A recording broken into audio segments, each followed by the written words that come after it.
ज्ञानमेवाद्वयम् तस्मै श्रीगुरुमूर्तये नमः। इदं श्रीदक्षिणामूर्तये मायाछायावराकी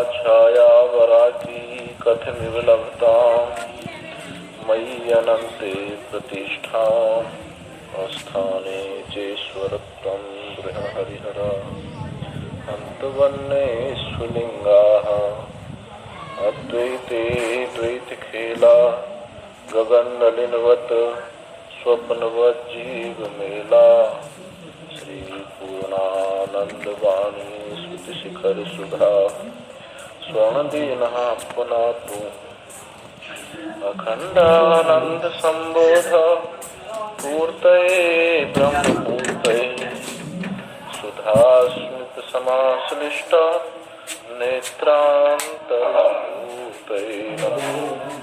शङ्करं शङ्कराचार्यं केशवं वादरायणं सूत्रभाष्यकृतौ वन्दे भगवन्तौ पुनः पुनः। प्रथम अध्याय का प्रथम पाद का पहला सूत्र पर विचार करेंगे। वेदांत मीमांसा शास्त्रस्य व्याचिख्यासितस्य इदम आदिम सूत्र।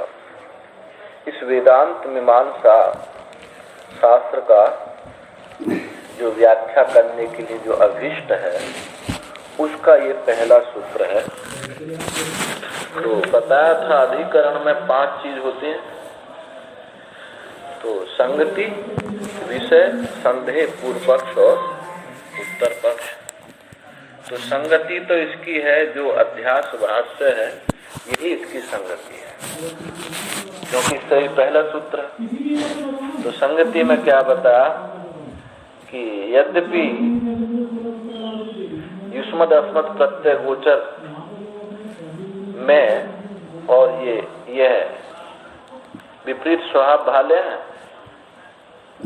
इनका अध्यास तादात्म्य होना संभव नहीं है। फिर भी लोक व्यवहार से नैसर्गिकोयम लोक व्यवहार कि मैं जो है देहवान हूँ, देह के धर्म, अंतःकरण के धर्म, इंद्रियों के धर्म को अपने ऊपर स्वीकार करके ऐसा व्यवहार होता है, सुखी दुखी होता है। तो ये सुखी दुखी जो होना है, इस सुख दुख की निवृत्ति कैसे होगी? तो इसके लिए हम वेदांत ब्रह्म मीमांसा वेदांत विचार प्रारंभ करते हैं। तो ये हुई संगति। और इस सूत्र है अथातो ब्रह्म जिज्ञासा। अथा इसमें 3 पद हुए, अथा, अतः और ब्रह्म जिज्ञासा। तो इसकी जो संगति हुई और विषय श्रुति क्या होगी? आत्मा वार्य द्रष्टव्य, श्रोतव्य, मंतव्य, निधिध्यासितव्य। पूर्व पक्ष क्या है और उत्तर पक्ष क्या है? तो सूत्र में पहले पदों का पदच्छेद कर दें, क्योंकि ये व्याख्यान की शैली है। पदच्छेद, पदार्थोक्ति, विग्रह वाक्य योजना, आक्षेप समाधानम, पंचेते व्याख्यान लक्षण। मनमाने व्याख्यान नहीं होता। 5 व्याख्यान में 5 चीज होती है। पदच्छेद, उनका पदच्छेद करो, फिर प्रत्येक पद की पदार्थ, उनका अर्थ बताओ और उनकी युक्ति बताओ। पदच्छेद, पदार्थोक्ति, विग्रह वाक्य योजना, उन विग्रह पर कैसे जोड़ा जाएगा, इसमें पूर्व पक्ष क्या होगा और उत्तर पक्ष क्या है, ये व्याख्यान के लक्षण हैं। तो अतः ब्रह्म जिज्ञासा। अतः शब्द पर विचार होगा। तो अथ शब्द किसके लिए आएगा? साधन चतुष्ट संपत्ति अनंतर। अतः शब्द क्या है? हेत्वार्थक है। कर्म फल अनित्यत्वात् ज्ञान फलस्य मोक्षस्य च नित्यत्वात्। जो कर्म फल है वो अनित्य है और मोक्ष फल क्या है? नित्य है। तो मोक्ष की कामना से ब्रह्म ज्ञान आया, वेदांत वाक्यानाम विचार तात्पर्य निर्णय कर्तव्य। तो मोक्ष की कामना से इस ब्रह्म ज्ञान के लिए वेदांत वाक्यों का विचार करना चाहिए। ये हो गया सूत्रार्थ। साधन संपत्ति के अनंतर मोक्ष की कामना के लिए ब्रह्म विचार करना चाहिए। अब इसमें पूर्व पक्ष क्या हो सकता है? अविचार्या विचार्या वा ब्रह्माध्यास निरूपणात् असंदेहा फलत्वाभ्याम न विचारम तदर्हति। अभ्यासो अहम बुद्धि सिद्धो असंगम ब्रह्म श्रुतिरितम संदेहान मुक्ति भावाश्च विचार्यम ब्रह्म वेदतः। संदेह क्या है कि ब्रह्म विचारात्मक यह शास्त्र आरंभ करना चाहिए अथवा नहीं करना चाहिए, संशय है। तो पूर्व पक्ष कहता है कि नहीं करना चाहिए। परस्पर विरुद्ध स्वभाव वाले देह, इंद्रिय तथा आत्मा में परस्पर अध्यास बन ही नहीं सकता, क्योंकि दोनों विरुद्ध स्वभाव के हैं और अपना आपा ही तो ब्रह्म है। और ये सब जानते हैं कि मैं हूं। अपने आप में किसी को कोई संदेह नहीं होता कि मैं नहीं हूं, मैं हूं।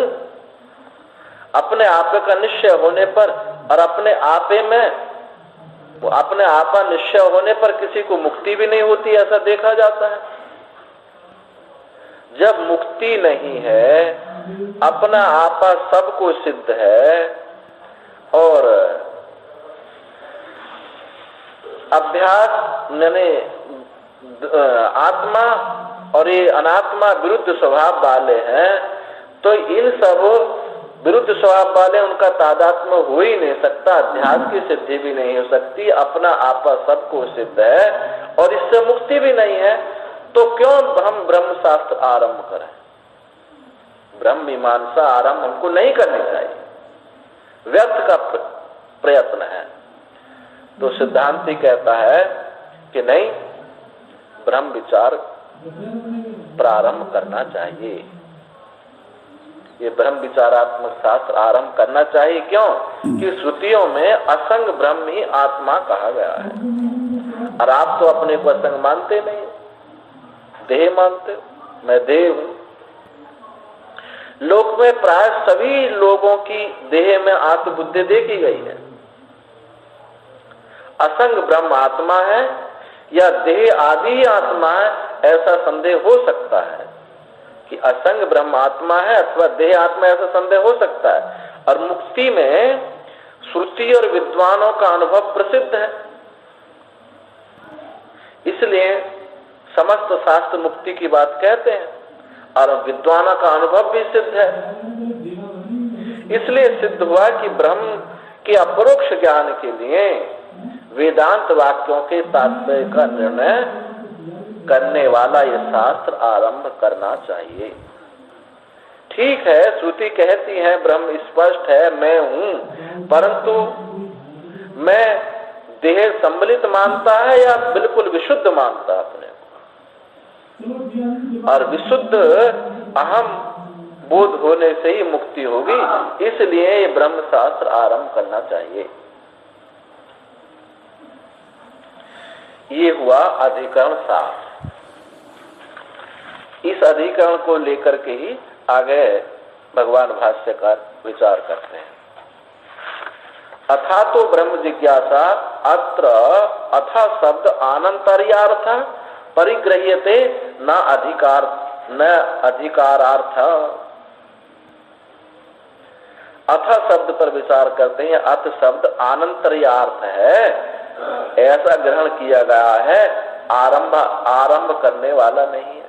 अथ शब्द देखो, मंगल आनांतरीय आरंभ प्रश्न कार्त्स्नेयसु अथो अथ शब्द प्रयुज्य। मंगल के अर्थ में अथ शब्द का प्रयोग होता है, आनंतर के अर्थ में यानी क्रम के अर्थ में अथ शब्द का प्रयोग होता है, आरंभ के अर्थ में प्रयोग होता है और कास्तेन संपूर्णता के अर्थ में प्रयोग होता है। इतनी जगह अथ शब्द का प्रयोग होता है, जैसे योगानुशासनम, अथ योगानुशासनम, तो यहाँ किस अर्थ में है? योग का अनुशासन, योग शास्त्र का आरंभ किया जाता है, यह आरंभ के अर्थ में है। अथातो धर्म जिज्ञासा, ये आनंतर्य के अर्थ में है। और अथा भगवान कुशली कश्यप, भगवान कश्यप कुशल से तो है ना, ऐसे प्रश्न के अर्थ में। और क्या रह गया? पूर्णता के अर्थ में। तो इस प्रकार से अथ शब्द ये इतनी जगह प्रयोग होता है। और भी कहा ओंकार अथ शब्दस्य द्वैत ब्रह्मण पुरा कंठम भित्वा विनिर्यातौ तस्मान मांगलिकौ विभो। ब्रह्मा जी के मुख से ये ओंकार अर्थ शब्द ये ब्रह्मा जी के मुख कंठ को फोड़ करके निकल गए, तो इसलिए इनको मांगलिक शब्द कहा गया है। तो मंगल अर्थ में इस रूप से होता है। तो यहाँ हम अथ शब्द पर विचार करते हैं कि हमको आरंभ अर्थ लेना चाहिए, प्रश्न अर्थ लेना चाहिए, मंगल अर्थ लेना चाहिए, पूर्णता के अर्थ में लेना चाहिए। तो कहते हैं भगवान भाष्यकार अत्र अथ शब्द आनंतर्यार्थ परिगृह्यते न अधिकारार्थ। यह आनंतर्य के अर्थ में ही अथ शब्द का को ग्रहण करना चाहिए, आरंभ के अर्थ में नहीं। ब्रह्म जिज्ञासाया अनधिकार्यत्वात्, क्योंकि ब्रह्म जिज्ञासा का आरंभ नहीं होता। देखो इच्छा जो है आप बता सकते हैं कब से प्रारंभ हुई है? इच्छा हो जाती है तब पता चलता है कि हमको इच्छा हुई है। हाँ, ये बात जरूर है कि उसके निरोध करने में या उसको बढ़ाने में हम प्रयास कर सकते हैं, परंतु पता ही नहीं चलता इच्छा कब हो जाती है। यदि पहले पता चल जाए कि हमको ये इच्छा होगी या ये स्वप्न हम आज रात को देखेंगे, तो शायद ना देख पाऊं, पता नहीं चलता इच्छा का। तो इसलिए कहा कि ब्रह्म जिज्ञासाया अनधिकार्यत्वात्, ब्रह्म जिज्ञासा जो है का आरंभ नहीं किया जा सकता। और उड़िया बाबा जी तो ऐसे बोलते थे कि भोग योग की कोई पाठशाला नहीं होती। अब बड़ी गहरी बात है।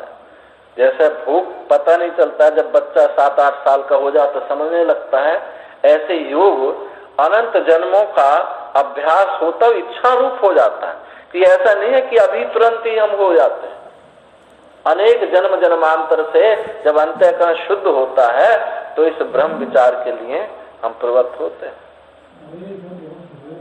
तो इसलिए भोग की भी कोई पाठशाला नहीं, योग की पाठशाला नहीं होती। तो ब्रह्म जिज्ञासा अनधिकारित्वात्, ब्रह्म जिज्ञासा का आरंभ नहीं किया जा सकता। मंगल सच्च वाक्यार्थ से समन्वय भावात्, यदि मंगल अर्थ ले में तो वाक्य अर्थ में इसका समन्वय नहीं होता।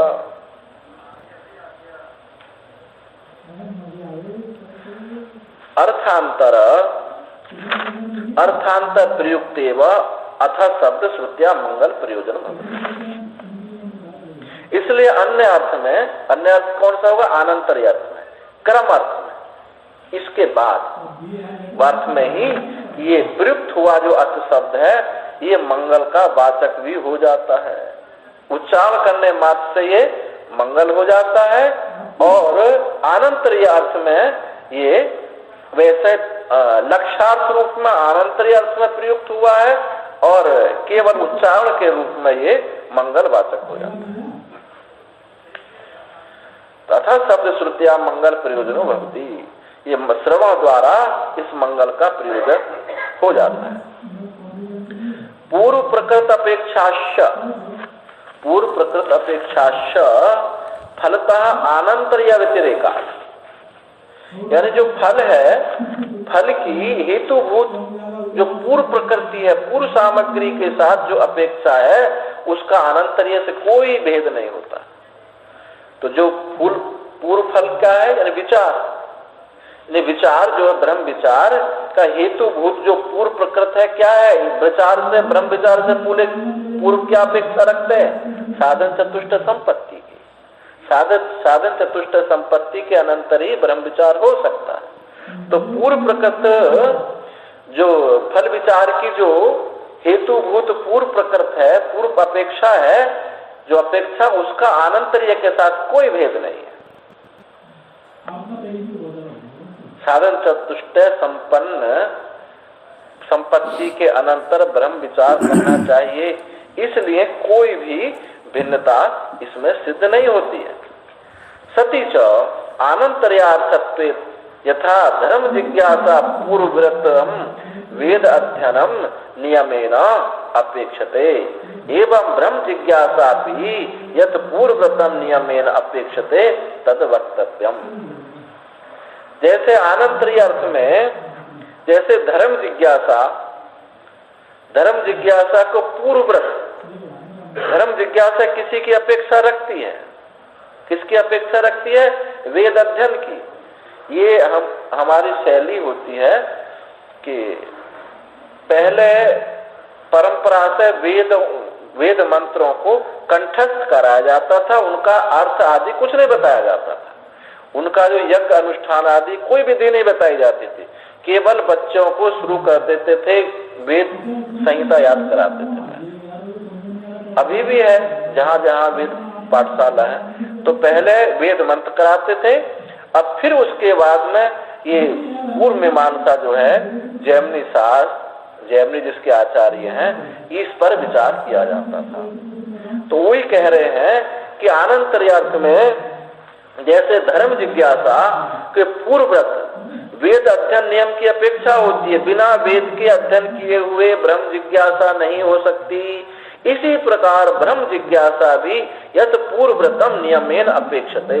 इसी प्रकार ब्रह्म जिज्ञासा भी, जो ब्रह्म जिज्ञासा को जो पूर्वव्रत की अपेक्षा है, पूर्व आचरण की अपेक्षा है, उसको नियम, उस नियम की अपेक्षा रखता है, उसी को कहना चाहिए। वो बताइए कि ब्रह्म जिज्ञासा से पूर्व जो है पूर्वव्रत है वो क्या है। अतः शब्द पर विचार कर रहे हैं ना हम लोग। तो स्वाध्याय आनंतर्यम तो समान। अब स्वाध्याय आनंत तो दोनों में समान है, चाहे धर्म जिज्ञासा हो चाहे पूर्व में ब्रह्म जिज्ञासा हो, वेद का अध्ययन तो दोनों में समान है। तो ये तो समानता हुई। तो कहते ननु यह कर्म बोध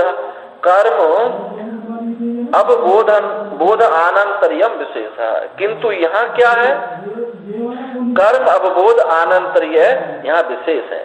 यदि कहो कि कर्म ज्ञान का आनंतर्य विशेष है, कर्म ज्ञान होगा तब उसके बाद धर्म जिज्ञासा होगी, तो ऐसा नहीं है, ऐसा नहीं है। धर्म जिज्ञासा प्राग अपि अधीत वेदांतस्य ब्रह्म जिज्ञासा उपपत्ते। जिसने वेदांत का अध्ययन किया है वो धर्म जिज्ञासा के पूर्व में भी, धर्म जिज्ञासा के पूर्व में भी ब्रह्म जिज्ञासा उदय हो सकती है। ये नहीं है कि पहले कर्म कांड ही करे। अच्छा, इसके अलावा भी अंतःकरण के शुद्धि के बहुत सारे मार्ग। एक नियम हमने सत्य बोलने का नियम ले लिया तो अंतःकरण शुद्धि नहीं होगी क्या? अंतःकरण शुद्धि हो जाएगी। हमने सेवा कार्य ले लिया तो अंतःकरण शुद्धि नहीं होगी क्या? तो कर्म यज्ञ आदि याद आदि करने की अपेक्षा तो नहीं रही। तो वही बात यहाँ कही, जैसे यहाँ कर्म बोध आनंतर विशेष है, ऐसा यहाँ धर्म जिज्ञासा प्राग अपि अधीत वेदांत से, वेदांत जिसने श्रवण किया है, गुरु मुख से जिसने श्रवण किया है, उसको धर्म जिज्ञासा के पहले भी और बाद में भी ये ब्रह्म जिज्ञासा उत्पन्न हो सकती है। नहीं, जब इसमें धर्म जिज्ञासा में नहीं आएगा। जो याग कर्म है उसमें नहीं आएगा, जब तो अलग ही रहेगा। जब तो जैसे यहाँ तो धर्म जिज्ञासा का मतलब यह है कि विधिवत हमको यज्ञ अनुष्ठान आदि याग करने हैं। तो यज्ञानाम जप यज्ञ उसमें जो है ये जप यज्ञ जो है उससे विलक्षण है, क्योंकि इसमें क्रिया का विनियोग नहीं, इसमें मानस क्रिया का विनियोग। इसको तो उपासना में लेना चाहिए, क्योंकि जप में वाणी से शुरू होता है लेकिन हृदय तक जाता है, तो इसको कर्मकांड के अंतर्गत नहीं आना चाहिए।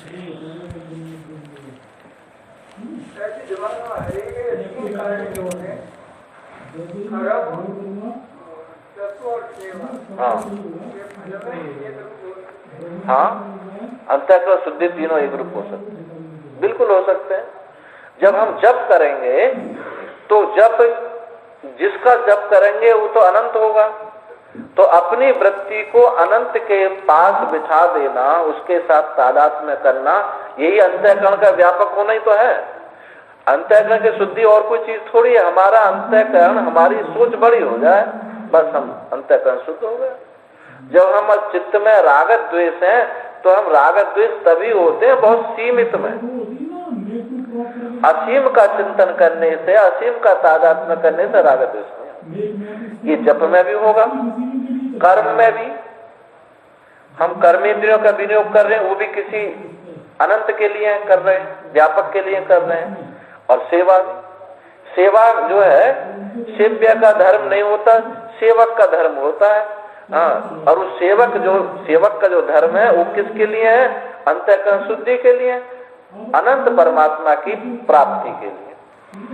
तो एक मानस है, इसमें एक कर्म, ऐसा समझ लीजिए कर्मेंद्रियों में बैठे हुए के लिए है जो सेवा और कर्म, और एक मन में बैठे हुए के लिए बिल्कुल अंतःकरण शुद्धि होगी।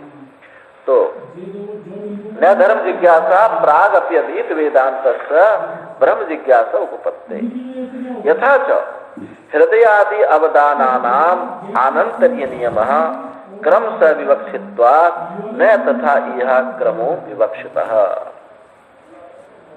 जैसे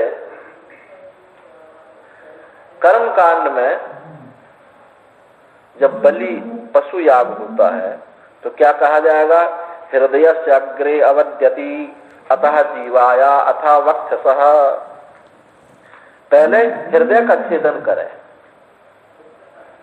फिर जीवा का छेदन करें, वक्ष का छेदन करें। क्रम है, ऐसा नहीं कि मनमानी कुछ नहीं कर सकते, क्रम है। तो ये क्रम जो है, जैसे हृदय आदि अवधाना नाम आनंतरीय नियम है, क्रम से विवक्षित्वात् न तथा यह क्रमो विवक्षित। यहाँ ऐसा क्रम विवक्षित नहीं है। अब ये इस पर थोड़ा ध्यान देंगे, यहाँ शेषी का खंडन किया जा रहा है। इसके बाद ये, यानी बहुत लोगों की ऐसी मानसिकता होती है, कहते भी है पहले कर्म करो फिर ब्रह्म जिज्ञासा होगी, फिर ब्रह्म ज्ञान होगा। तो ये नहीं है कि यही क्रम होगा। अनंतर याद से ये दिखाता है कि इसके अनंतर है, पर ये नहीं कि इसी के अनंतर है। कर्म के ही अनंतर ऐसा नहीं। उस सत्य बोलने के अनंतर भी हो सकता है, सेवा के अनंतर भी हो सकता है, जप के अनंतर भी हो सकता है, पर ये नहीं कह सकते कर्म के अनंतर ही हो सकता है। जैसे कर्म कांड में क्रम है कि जब पशु याग किया जाएगा तो पहले हृदय का छेदन करे, फिर जीवा का छेदन करे, वक्ष का छेदन कर, ऐसा क्रम ही। इसमें ऐसा और कुछ नहीं जोड़ सकते हैं। तो ऐसे ही यहाँ बता रहे हैं कि जैसे वहां क्रम का विवक्षित है, न तथा यह क्रमो विवक्षितः, यहाँ क्रम विवक्षित नहीं है। शेषित्वे अधिकृत अधिकारे वा प्रमाण अभावा। क्योंकि यहाँ शेषी, अंगा अंगी, अधिकृत अधिकारी यानी कार्य कारण रूप प्रमाण यहाँ विवक्षित नहीं है। वहां जैसे हृदय का छेदन करो, फिर उसका वायु छेदन करो, एक कार्य बना, एक कारण बना, एक अंग बना, एक अंग बना। जैसे हम कहें प्रयाग दर्श पौर्णमास याग में अनुयाज प्रयाज जो याग है, छोटे छोटे याग हैं, वो 10 पौर्णमास के एक अंग बने। अंगी क्या हुआ? 10 पौर्णमास। अंगी क्या हुए? अनुयाज प्रयाज। तो ऐसे यहां अंगांगी भाव नहीं है। और क्योंकि परमात्मा तो साध्य है ही नहीं। यदि अंगी बनता भी है कोई, तो अंतःकरण की शुद्धि अंगी बनेगा, परमात्मा की प्राप्ति अंगी नहीं बनेगा। तो शेष शेषित्व अधिकृत अधिकारी वा प्रमाण अभावात धर्म ब्रह्म जिज्ञासे फल जिज्ञासे भेदाच। एक तो यहाँ ब्रह्म जिज्ञासा में अंगांगी भाव नहीं बनता है जैसे धर्म जिज्ञासा में बनता है, और एक बात और भी है, दोनों के फल जिज्ञासा में भी भेद है। धर्म की जिज्ञासा का फल अभ्युदय है और ब्रह्म जिज्ञासा का फल मोक्ष है। अभ्युदय फलम धर्म ज्ञानम च अनुष्ठानापेक्षम, निःश्रेष फलम तो ब्रह्म विज्ञानम न च अनुष्ठान आनंतरापेक्षम। धर्म ज्ञान का फल क्या है? अभ्युदय, और उसको अनुष्ठान की अपेक्षा होती है। हमको कोई फल चाहिए तो हमको केवल ये नहीं है कि ऐसा कर लो, इतने मात्र से फल की प्राप्ति नहीं होती, हमको अनुष्ठान करना पड़ेगा। स्वर्ग की प्राप्ति चाहिए, स्वर्ग चाहिए, तो ये स्वर्ग कामो यजे इतने वाक्य मात्र से या इतने जानने मात्र से स्वर्ग की प्राप्ति नहीं हो सकती, उसके लिए अनुष्ठान की अपेक्षा होती है। और मोक्ष के लिए ब्रह्म ज्ञानंतु, ब्रह्म ज्ञान का फल क्या है? निःश्रेष मोक्ष। उसके लिए न अनुष्ठानांतर, अनुष्ठान की अपेक्षा नहीं है, कर्म की अपेक्षा नहीं है, वो तो जानने मात्र से ही उसमें प्रतिष्ठित है। जैसे कहा कि दसमा तू है, बस इतने दसमा तू है, इतना जाना और वो अपने को प्रतिष्ठित हो गए। अनुष्ठान की अपेक्षा नहीं है।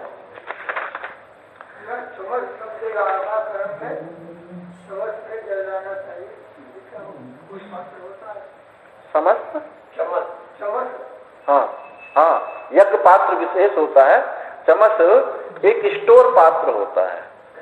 जैसे साकल्य समिधा जिस पात्र में रखी जाएगी उसको वो नहीं, उसको बोलते हैं कुशली, उसको कुशली बोलते हैं। और उसमें से चम्मच जब हम यज्ञ करेंगे तो वो जैसा पता घड़े के आकार का चम्मच होता है, उसमें गोल छिद्र होता है, आहुति नहीं देते हैं जब घी डालते, वही चम्मच होता है।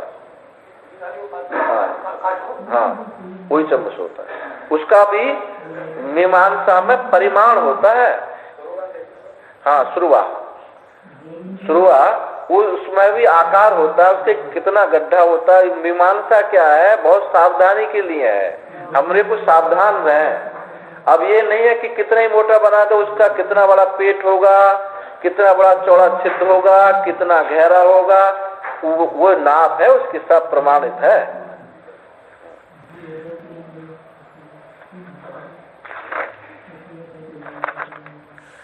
भव्यस्य धर्मो जिज्ञास्यो न ज्ञान काले अस्ति।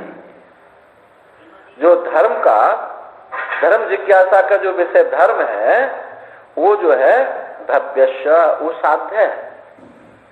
धर्म जिज्ञासा का विषय जो धर्म है वो साध्य है, और ज्ञान काले न ज्ञान काले अस्ति। केवल ज्ञान काल में नहीं, वो तो करना ही पड़ेगा। जब तक नहीं करोगे फल प्राप्ति नहीं होगी। यह तो भूतम ब्रह्म जिज्ञासम, किंतु यहाँ ब्रह्म मीमांसा में क्या है? यहाँ तो जो ब्रह्म जिज्ञासा का वो ब्रह्म क्या है? सिद्ध है। उसमें सिद्ध किसको बोलते हैं? जिसमें साधन की अपेक्षा नहीं है, वो साधन की अपेक्षा नहीं रखता है। ब्रह्म तो सिद्ध है, वो जिज्ञासा का फल है, और वो नित्य है, नित्यत्वात्। न पुरुष व्यापार तंत्रम वो पुरुष के अधीन नहीं है। एक आगे आएगा वस्तु तंत्र और पुरुष तंत्र। करतुम अकर्तुम अन्यथा करतुम बा, मैं करूं ना करूं उल्टा करूं ये पुरुष के अधीन है। लेकिन सामने रखी हुई पुस्तक वो करने ना करने के अधीन नहीं है, वो वस्तु तंत्र है। जैसी सामने रखा घड़ा सैकड़ों श्रुतियां ये कहें कि ये घट नहीं है पट है, तो आप मान नहीं सकते, वस्तु की अपेक्षा रखता है। तो ब्रह्म सिद्ध है, उसमें साधन की अपेक्षा नहीं है, कर्म की अपेक्षा नहीं है, नित्य है। न पुरुष व्यापार तंत्रम चोदना प्रवृत्ति भेदाच, और चोदना प्रवृत्ति का भेद है अर्थात प्रमाण प्रवृत्ति का भेद। वहां जो पूर्व मीमांसा में धर्म जिज्ञासा में जो प्रवृत्ति श्रुति है, वो श्रुति धर्म जिज्ञासा में नहीं हो सकती, ब्रह्म विचार में नहीं हो सकती, क्योंकि वहां तो श्रुति किसको कहा है? वह धर्म जिज्ञासा में साक्षात रवः, जो साक्षात शब्द है कर्म का बोधक, उसको श्रुति कहा है। 5 विभागों में जो विनियोग विधि है पूर्व मीमांसा में, श्रुति, लिंग, वाक्य, प्रकरण, स्थान और समाख्या। जब कोई भी हम अनुष्ठान करेंगे तो पीछे पीछे के सब जो कमजोर होते हैं और पूर्व में बलवान होता है। तो साक्षात रवा, तो साक्षात कर्म के लिए जो आदेश देने वाला है उसको मीमांसा श्रुति कहता है। तो साक्षात रवा क्या है?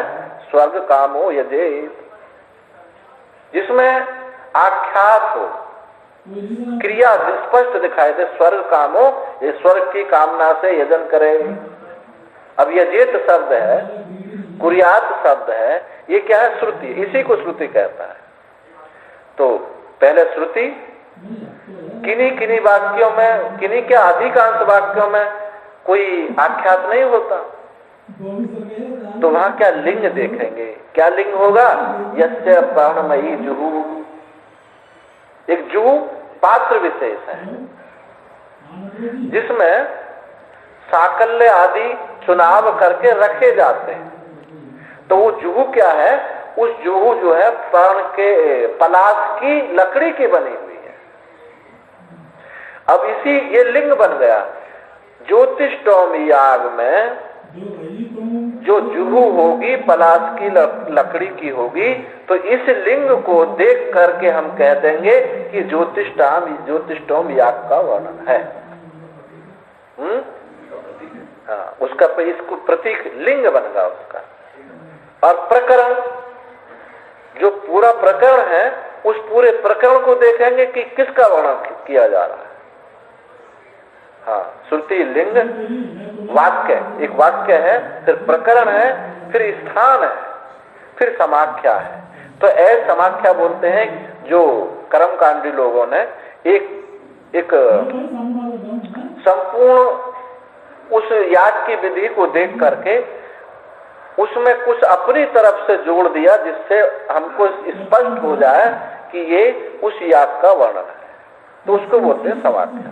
तो वो श्रुति मीमांसा उसको कहता है। तो वहां साक्षात विनियोग करता है, साक्षात उस कर्म में उस मंत्र का विनियोग होता है। और यहाँ ऐसा है नहीं, चोदना प्रवृत्ति भेदात, इसने जो प्रवृत्ति प्रमाण प्रवृत्ति का भेद है, यहाँ कर्म परक श्रुति नहीं है प्रयोग होगी। यहाँ तो बोधन करने वाली है। या ही चोदना धर्मस्य लक्षणम शास्त्र विषय न्यूनजाने व पुरुषम एव अबोधयति।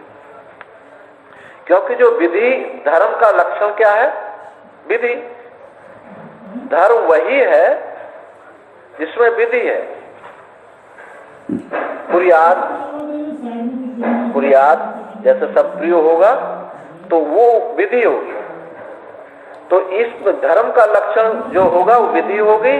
और स्व विषय न्यूनजान, अपने विषय में ही पुरुष को नियुक्त करता हुआ बोधन कराता है। जैसे स्वर्ग की प्राप्ति के लिए है, तो उस पुरुष को उसी में युक्त करता हुआ उस स्वर्ग की प्राप्ति कराता है।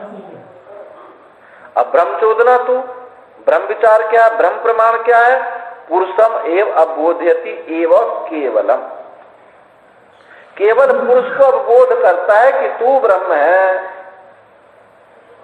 और वहां ऐसा नहीं, वहां ज्ञान कराया जाएगा तो उस ज्ञान के साथ साथ क्रिया चलेगी, और तब उसका दूसरे देश में, दूसरे काल में, तत्क्षण उसी काल में नहीं, उसी देश में बोध प्राप्ति नहीं होगी। कालांतर में जब शरीर छूटेगा, मृत्यु होगी, तब जाकर के आपको स्वर्ग की प्राप्ति होगी। और यहाँ तू ब्रह्म है, बस शून्य मात्र से ही प्रतिष्ठित है। तो यहाँ तो ब्रह्म चोदना तू पुरुषमेव अबोधयति, पुरुष को केवल बोधित कराता है, उसमें क्रिया की अपेक्षा नहीं। अवबोध से चोदना अजन्यत्वात् न पुरुष अवबोधे नियुज्यते। अवबोधना चोदना जन्यत्वात्, ब्रह्म प्रमाण से ये बोध जो है, प्रवृत्ति सहित बोध जो है, ब्रह्म प्रमाण से ये जन्य नहीं है, इसलिए विधि द्वारा पुरुष को बोध में प्रवृत्त ये नहीं कर सकता। यथा जैसे अक्ष अर्थ सन्निकर्षेण अर्थ अवबोधे तद्वत्, जैसे आंख किसी विषय के साथ सन्निकर्ष करती है, अर्थ अवबोध, ऐसा अर्थबोध हो रहा जैसे हमने देखा माइक है, अब हमको कुछ करना नहीं है, केवल जाना है, देखा है और हमको इसका बोध हो गया। भामतिकार ने कहा कर्म किम प्रमाणम, कर्म क्या कोई प्रमाण है? कर्म तो जड़ है, देख नहीं सकता कर्म। तो इसीलिए ज्ञानेन्द्रिय कर्मेंद्रियों के इसलिए तो भेद है कि कर्मेंद्रिय तो करना पड़ेगा, ज्ञानेन्द्रिय केवल बोध कराएगी, कर नहीं सकती। तो जैसे आंख का अर्थ के साथ सन्निकर्ष हुआ, अर्थ बोध होता, इसी प्रकार से तस्मात् किमपि वक्तव्यम यदनन्तरम ब्रह्म जिज्ञासा उपदिश्यते। इसलिए कुछ तो कहो भाई, आपने अंगांगी भाव का निषेध कर दिया, कार्य कारण भाव का निषेध कर दिया कि पहले ये करें फिर उसके बाद ये, पहले ये होगा फिर बाद ये होगा, इसका निषेध कर दिया। तो फिर तो कुछ अर्थ शब्द का कुछ तो अर्थ कहना पड़ेगा आपको, उसके अनंतर, किसके अनंतर? तस्मात् किमपि वक्तव्यम यदनन्तरम ब्रह्म जिज्ञासा उपदिश्यते। तो कुछ तो कहिए जिसके अनंतर ब्रह्म जिज्ञासा का उपदेश किया जाता है। तो उच्चते कहते हैं, क्या कहते हैं कि नित्यानित्य वस्तु विवेकः, यह मूत्र फल भोग विरागः, समाधि शमदमादि साधन संपत्तः मुमुक्षुत्वं च। इसके अनंतर एक नित्यानित्य वस्तु का विवेक हो, यह मात्र फल, ये विवेक है। नित्यानित्य, नित्य क्या है, अनित्य क्या है, ऐसा जो है ये विवेक है। यह मूत्र फल भोग विरागा, इस लोक और परलोक के भोगों से जो वैराग है, आसक्ति रहित है, उसका नाम वैराग्य है। और तीसरा है सत संपत्ति, समदम आदि, आदि सबसे सभी को ले लो, समदम उपरति तितिक्षा श्रद्धा और समाधान, और चौथा मुमुक्षा। तो साधन चतुष्ट संपत्ति के अनंतर ब्रह्म जिज्ञासा करनी चाहिए।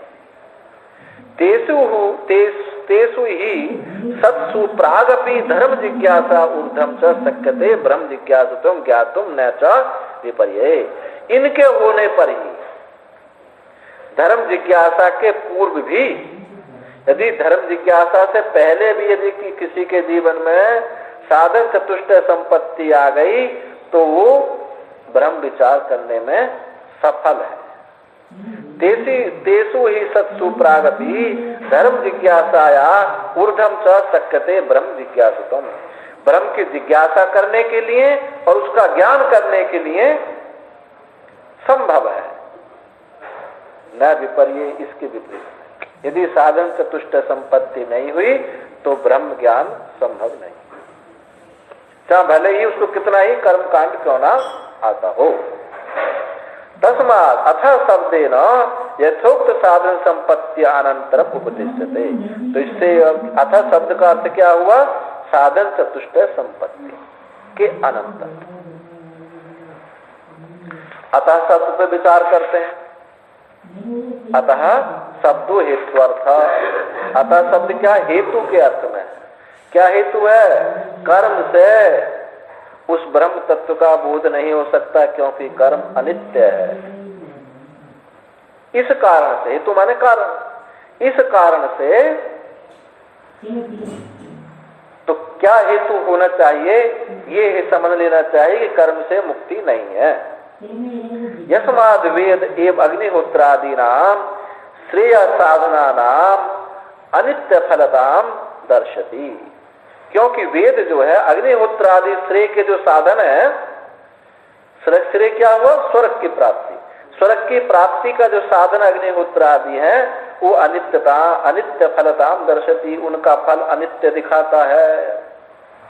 कैसे दिखाता है? श्रुति है तद यथा इह कर्म चितो लोक क्षीयते एवं एव अमुत्र पुण्य चितो लोक क्षीयते। जैसे यहाँ कर्म से जो लोक, कर्म के द्वारा बनाया हुआ लोक जैसा क्षीण हो जाता है, इसी प्रकार पुण्य के द्वारा प्राप्त हुआ स्वर्ग लोक भी क्षीण हो जाता है। ये हेतु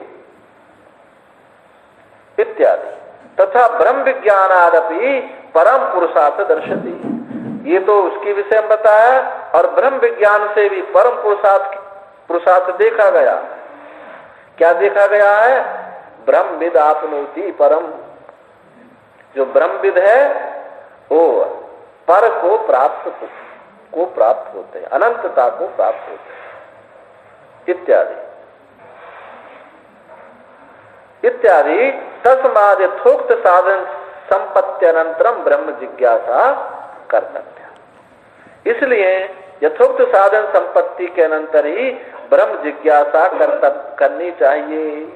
अब यहाँ ब्रह्म जिज्ञासा अभी बताया थे कि जिज्ञासा को ऐसी चीज तो है नहीं करेंगे, आरंभ नहीं होगा, तो फिर यहाँ क्या करनी पड़ेगी? हमको लक्षणा करनी पड़ेगी। ज्ञा धातु और सन प्रत्यय। सन प्रत्यय इच्छार्थक और ज्ञा धातु ज्ञानार्थक। तो लक्षणा हुई, क्या बना? विचार। जिज्ञासा पद का लक्षणा, या लक्षणा से सीधा इसका सीधा वाच्यार्थ नहीं होगा, लक्षणा से लेना पड़ेगा। तो ब्रह्म जिज्ञासा का पद अर्थ क्या होगा? ब्रह्म जिज्ञासा का ब्रह्म विचार। क्योंकि विचार में कर्तव्यता भी है, इच्छा भी है और ज्ञान भी है। तो ब्रह्म विचार, जिज्ञासा पद का अर्थ हुआ विचार। और कर्तव्य शब्द अध्याय करना पड़ेगा। अब जैसे कहे राम जाता, अब इससे तो वाक्य पूरा नहीं हुआ। हमको हा शब्द जाता था, जाता है, कुछ ना कुछ तो जोड़ पड़ा। जो आकांक्षा है वो तो हमको पूरी करनी पड़ेगी। तो आकांक्षा क्या हुई? कर्तव्य। अथा ब्रह्म साधन चतुष्टय संपत्ति के अनंतर ब्रह्म विचार करना चाहिए।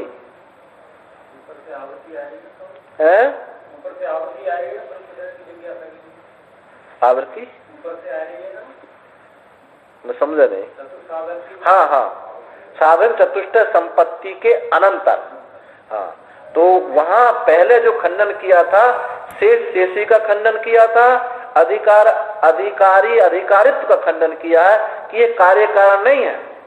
क्योंकि कारण जब वस्तु का होगा एक ही होगा, कार्य के अनेक कारण नहीं होते हैं। कार्य है और उसके अनेक कारण हो तो फिर सिद्धि नहीं होगी उसकी। इसलिए कार्य कारण खंडन होगा। और जब हम अंगांगी भाव लेंगे या कार्य कारण भाव लेंगे तो हमको एक ही लेना पड़ेगा। परंतु यहाँ क्या है? किसी को सत्य बोलने से जिज्ञासा हो जाए, किसी को सेवा बोलने से जिज्ञासा हो, सेवा करने से हो जाए, किसी को जप करने से हो जाए, संत सेवा करने से हो जाए, प्रणाम करने से हो जाए। तो यहाँ एक कारण नहीं बना, इसलिए कार्य कारण भाव का खंडन किया और शेषी भाव का खंडन किया। अनंतर पद जो है बस इतने दिखा, साधन चतुष्टय संपत्ति। साधन चतुष्टय संपन्नी वो कैसे ही हो जाए, उसके लिए शर्त नहीं है, पर शर्त ये है ब्रह्म जिज्ञासा के लिए कि साधन चतुष्टय संपन्न होना चाहिए, ये है बस। तो ये आवृत्ति जो आप कह रहे हैं, ये अनुवृत्ति, आवृत्ति शब्द ठीक नहीं रहेगा, अनुवृत्ति, हाँ अनुवृत्ति। ब्रह्मणो जिज्ञासा ब्रह्म जिज्ञासा, ये ब्रह्म की जिज्ञासा जो है ये ब्रह्म जिज्ञासा। ब्रह्म च वक्षमान लक्षणम जन्माद्यस्यतः इति। अब ब्रह्म को आगे के सूत्र में, ब्रह्म को आगे के सूत्र में बताएंगे जन्माद्यस्यतः, ये जन्म, स्थिति और नाश जिससे हुए हैं वो ब्रह्म का लक्षण ये बताएंगे। यानी कौन सा लक्षण होगा, ये तटस्थ लक्षण। ब्रह्म च वक्षमान लक्षणम जन्माद्यस्यतः इति अतएव न ब्रह्म शब्दस्य जात्यादि अर्थांतरम आशंकितव्यम। इसलिए ब्रह्म शब्द कोई जातिवाचक नहीं है। जाति आदि, जाति आदि से जैसे पाचक है, क्रिया के माध्यम से, लक्षण के माध्यम से, ऐसा जो है ऐसा ब्रह्म शब्द यहाँ लक्षित नहीं होता। तो ऐसी शंका नहीं करनी चाहिए। क्यों? ब्रह्मणा इति कर्मणि षष्ठे, जो ब्रह्म जिज्ञासा शब्द है ब्रह्मणो षष्ठी विभक्ति है, तो ब्रह्मणो ब्रह्म की जिज्ञासा, तो यहाँ षष्ठी विभक्ति किस में प्रयोग होती? शेषे षष्ठी और कर्मणि षष्ठी। तो यहाँ शेषे षष्ठी, शेषे माने संबंध, कि राम का घोड़ा, ये हो गई शेषे षष्ठी। तो कर ऐसी षष्ठी का प्रयोग नहीं है। यहाँ कैसे है? राहो सिरहा, राहु का सिर ऐसा कहेंगे, लेकिन राहु ही सिर है, तो यह कर्म, राहु ही कर्म बन गया है। तो ऐसे ब्रह्मणा इति कर्मणि षष्ठी, ब्रह्मणो जिज्ञासा, ब्रह्म की जिज्ञासा मतलब ये जिज्ञासा का जो विषय है वो ब्रह्म ही है, इसलिए कर्म भी ब्रह्म ही बना है। वहां यह संबंध स्थापित नहीं हुआ। न से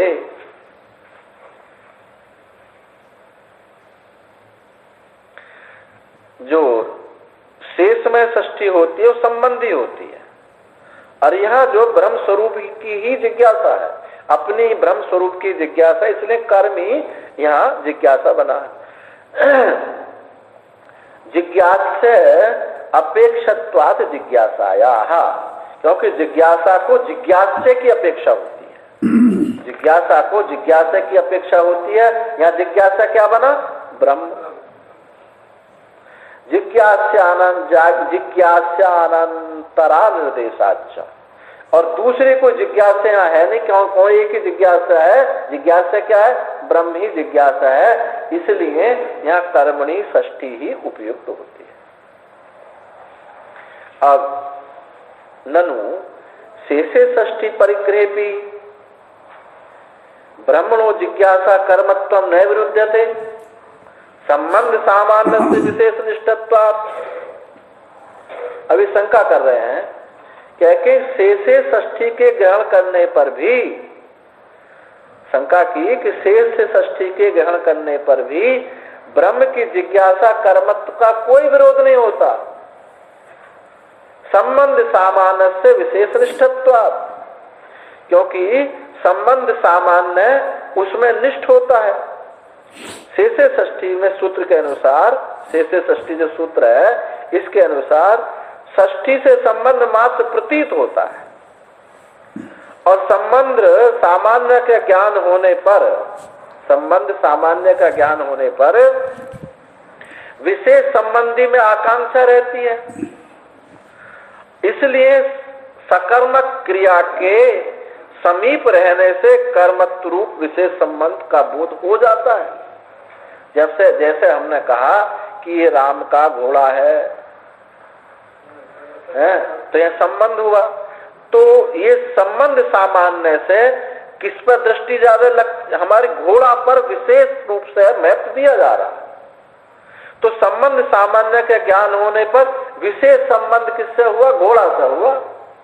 तो ये कह रहे हैं पूर्व पक्ष, ये शंका करने वाले कह रहे हैं कि शेष षष्ठी के ग्रहण करने पर भी, ब्रह्म की जिज्ञासा ऐसे ग्रहण करने पर भी जिज्ञासा कर्म में विरोध नहीं होता, संबंध सामान्य विशेष उसमें निष्ठ ही है। तो समाधान करते हैं कि अब जब कान सीधा ऐसा पकड़ा जा सकता है तो ऐसे घुमा कर पकड़ने की क्या आवश्यकता है?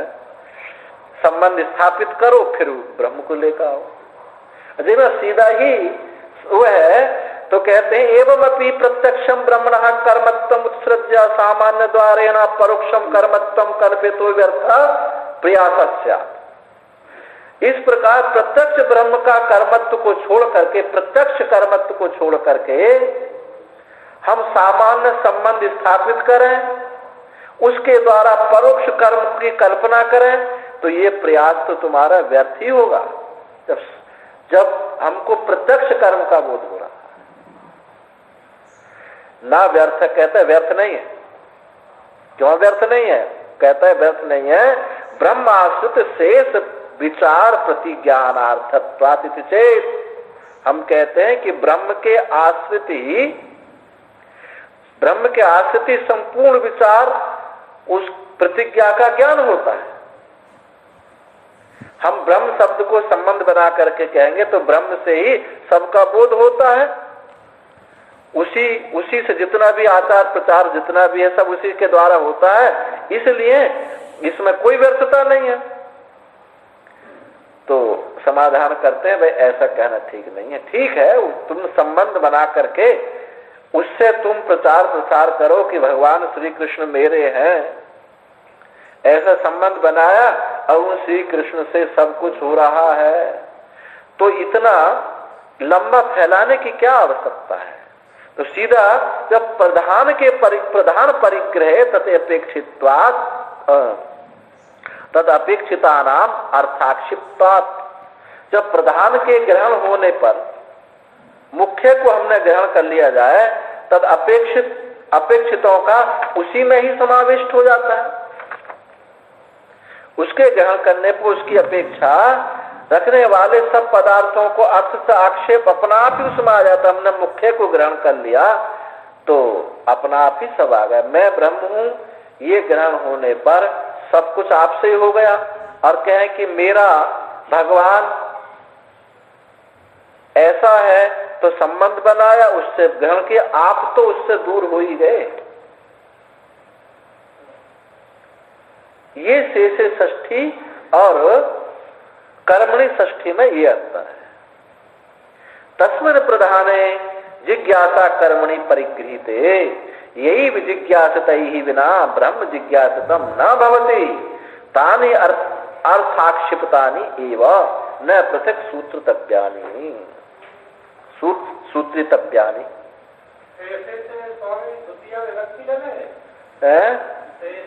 नहीं, षष्ठी, हाँ, कर्म से षष्ठी। कर्ता ने कर्म को बोलते हैं ना, करण से, तो शेषे या सूत्र है, पाणिनि सूत्र शेषे षष्ठी सूत्र है। तस्मिन् प्रधाने, उस प्रधान के ग्रहण होने पर, तस्मिन् प्रधाने जिज्ञासा कर्मणि परिगृहीते, उस प्रधान जिज्ञासा कर्म के ग्रहण करने पर जिन जिज्ञासितों के द्वारा के बिना ब्रह्म जिज्ञासा नहीं हो सकता, तानि अर्थिक क्षिप्तानि, वो सब उसमें आक्षिप्त हो जाते हैं।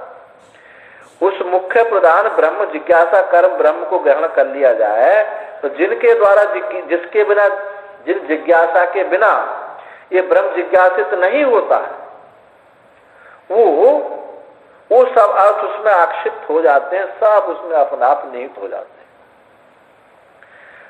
और आप ऐसे बनाओगे तो एक सूत्र की बजाय अनेक सूत्र बनाने पड़ेंगे कि पहले संबंध स्थापित करने के लिए सूत्र बनाओ, अब फिर जो है उसकी संबंध की अपने से एकता कराओ, तब जाकर के ये ब्रह्म जिज्ञासा कर्म बनेगा।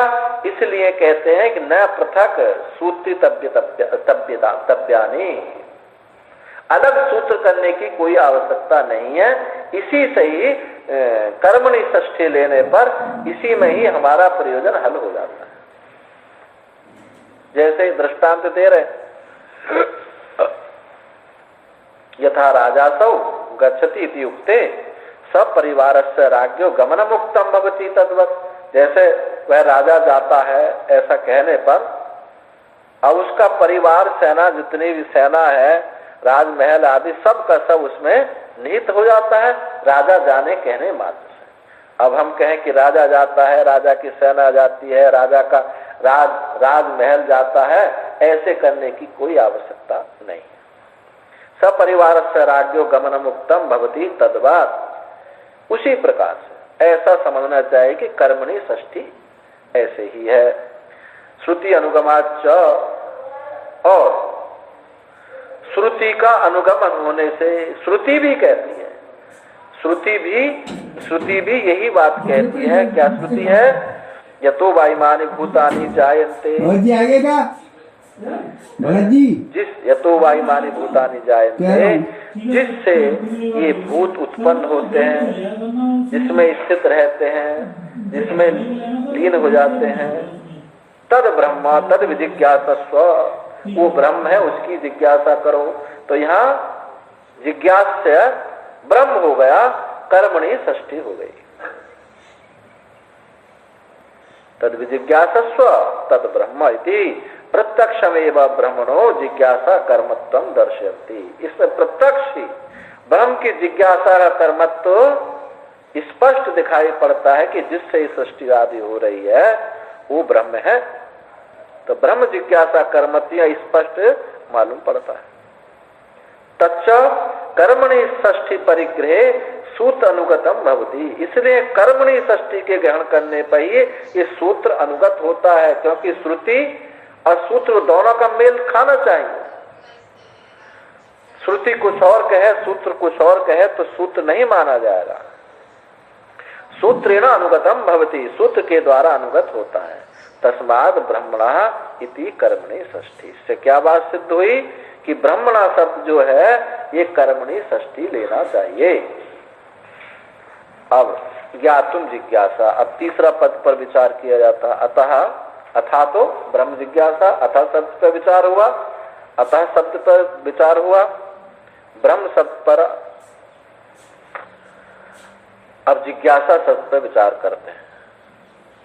ज्ञातुम इच्छा जिज्ञासा, जानने की इच्छा जिज्ञासा।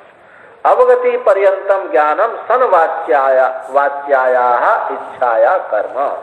अवगति पर्यंत ज्ञान, बोध पर्यंत जो ज्ञान है वो सनवाच्या इच्छा का कर्म है। जैसे निधिध्यासन शब्द कहते हैं, नितराम ध्यान की इच्छा, जिज्ञासा ध्यान की इच्छा।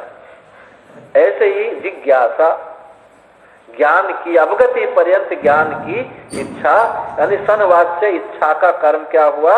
ये ब्रह्म। तो फल विषयत्वात् इच्छाया, क्योंकि इच्छा का जो विषय क्या है वो फल विषयत्वात्, इच्छा का विषय ये क्या हुआ? ब्रह्म है। तो ज्ञानेन ही प्रमाणेन अवगन्तुम इष्टम ब्रह्म। ज्ञान प्रमाण से ही ब्रह्म जानने के लिए इष्ट है। तो ये ब्रह्मावगति, बहुत सुंदर वाक्य देखो भगवान भास्कर ने कहा, ब्रह्मावगति ही पुरुषार्थ है। ब्रह्म अवगति ही पुरुषार्थ है, ब्रह्म की प्राप्ति ही पुरुषार्थ है।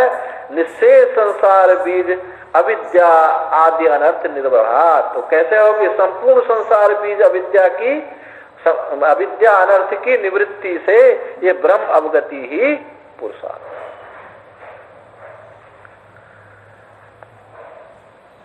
तस्माद ब्रह्म जिज्ञासितव्यम्, इसलिए ब्रह्म की जिज्ञासा करनी चाहिए। अभी बताया था पीछे कि ज्ञा धातु सन प्रत्यय से यहाँ विचार अर्थ में उपयुक्त होगा। ब्रह्म विचार करना चाहिए। अब कहते हैं कि यत पुनः ब्रह्म प्रसिद्धम अप्रसिद्धम बस प्रसिद्धम वास्या। यदि प्रसिद्धम न जिज्ञासितव्यम अथा प्रसिद्धम नैव शक्यम विजिज्ञासितम इति। अब शंका कर रहे हैं कि यदि ब्रह्म प्रसिद्ध है, वह ब्रह्म प्रसिद्ध है अथवा अप्रसिद्ध होगा। यदि प्रसिद्ध होगा तो भी उसकी जिज्ञासा नहीं करनी चाहिए। सिद्ध वस्तु की क्या जिज्ञासा है? और यदि अप्रसिद्ध है तो उसकी जिज्ञासा बन ही नहीं सकती। अब ये दोनों तरफ से लपेट रहे हैं। पूर्व पक्षी दोनों तरफ से लपेट रहा है कि सिद्ध मानते हो तो भी जिज्ञासा नहीं है, असिद्ध है तो भी जिज्ञासा नहीं है, इसलिए कर्म ही करना चाहिए, शास्त्र आरंभ करने की कोई आवश्यकता नहीं है। ये निरर्थक प्रयास है, ब्रह्म विचार करने की कोई आवश्यकता नहीं, क्योंकि मैं हूं, सबको इसका बोध है। श्रुति भी कहती है सत्यम ज्ञानम अनंतम ब्रह्म, तो ब्रह्म विचार की कोई आवश्यकता नहीं है, शास्त्र आरंभ करना व्यर्थ है। तो अप्रसिद्ध हो जिज्ञासा करने के लिए उसके संभव ही नहीं है, संभव नहीं होगी। तो कहते हैं उच्चते अस्ति तावद ब्रह्म नित्य शुद्ध बुद्ध मुक्त स्वभावम सर्वज्ञम सर्वशक्ति समन्वितम। ब्रह्म जो है, ब्रह्म नित्य शुद्ध बुद्ध मुक्त स्वरूप है, स्वभाव है, सर्वज्ञ है, सर्वशक्तिमान है, सर्वशक्ति से युक्त है। अब शक्ति क्या है? यहाँ शक्ति सच्चित आनंद ही, यही शक्ति है। ब्रह्म शब्द से ही व्युत्पद्यमानस्य नित्य शुद्ध बुद्धत्वादय अर्थ, क्योंकि ब्रह्म शब्द की व्युत्पत्ति करने से ही सिद्ध होता है कि वो नित्य शुद्ध बुद्ध मुक्त है, ऐसा जाना जाता है। नित्य शुद्ध बुद्धत्वादयो अर्थ प्रतीयन्ते, ये अर्थ जाना जाता है ब्रह्म शब्द की व्युत्पत्ति से। क्या ब्रह्म शब्द की उत्पत्ति है? ब्रीहि धातु, ब्रीहि धातु से ये ब्रह्म शब्द बनता है। ब्रीहि धातु व्यापक के अर्थ में, जो व्यापक है, तो अर्थ अनुगमन, ब्रीहि धातु के अर्थ के अनुगमन से भी से यही सिद्ध होता है कि ब्रह्म सिद्ध है, नित्य सिद्ध बुद्ध मुक्त स्वभाव है। सर्वस्व आत्मत्वात् ब्रह्म अस्तित्व प्रसिद्ध है। और भाई ये भी सब मत मानो, तुम व्याकरण आदि की कोई बात मत मान लो, इतना तो सभी जानते ही हैं कि सर्वस्व आत्मत्वात्, कि ब्रह्म सबकी आत्मा है। ब्रह्म अस्तित्व प्रसिद्धि, ब्रह्म के अस्तित्व की प्रसिद्धि है। कोई ये नहीं कह सकते कि मैं नहीं हूं, मैं हूं, ये प्रसिद्धि है। इससे बढ़कर के प्रसिद्धि क्या हुई? सारे हाथ पैर आदि तभी काम करते हैं जब अब मैं हूं, मैं ना हूं, आत्म अस्तित्व ना हो तो हाथ पैर आदि काम नहीं करने वाले। इससे बड़ा प्रमाण क्या होगा? सर्वो ही आत्म अस्तित्व प्रत्येति, क्योंकि सबकी आत्म अस्तित्व, सब जानते हैं कि मैं हूं, सबको ये प्रतीत होता है, सब जानते हैं अपने अस्तित्व को, सब जानते हैं। न नाहम अस्मीति, मैं नहीं हूं ऐसा कोई नहीं जानता, सब जानते हैं कि मैं हूं।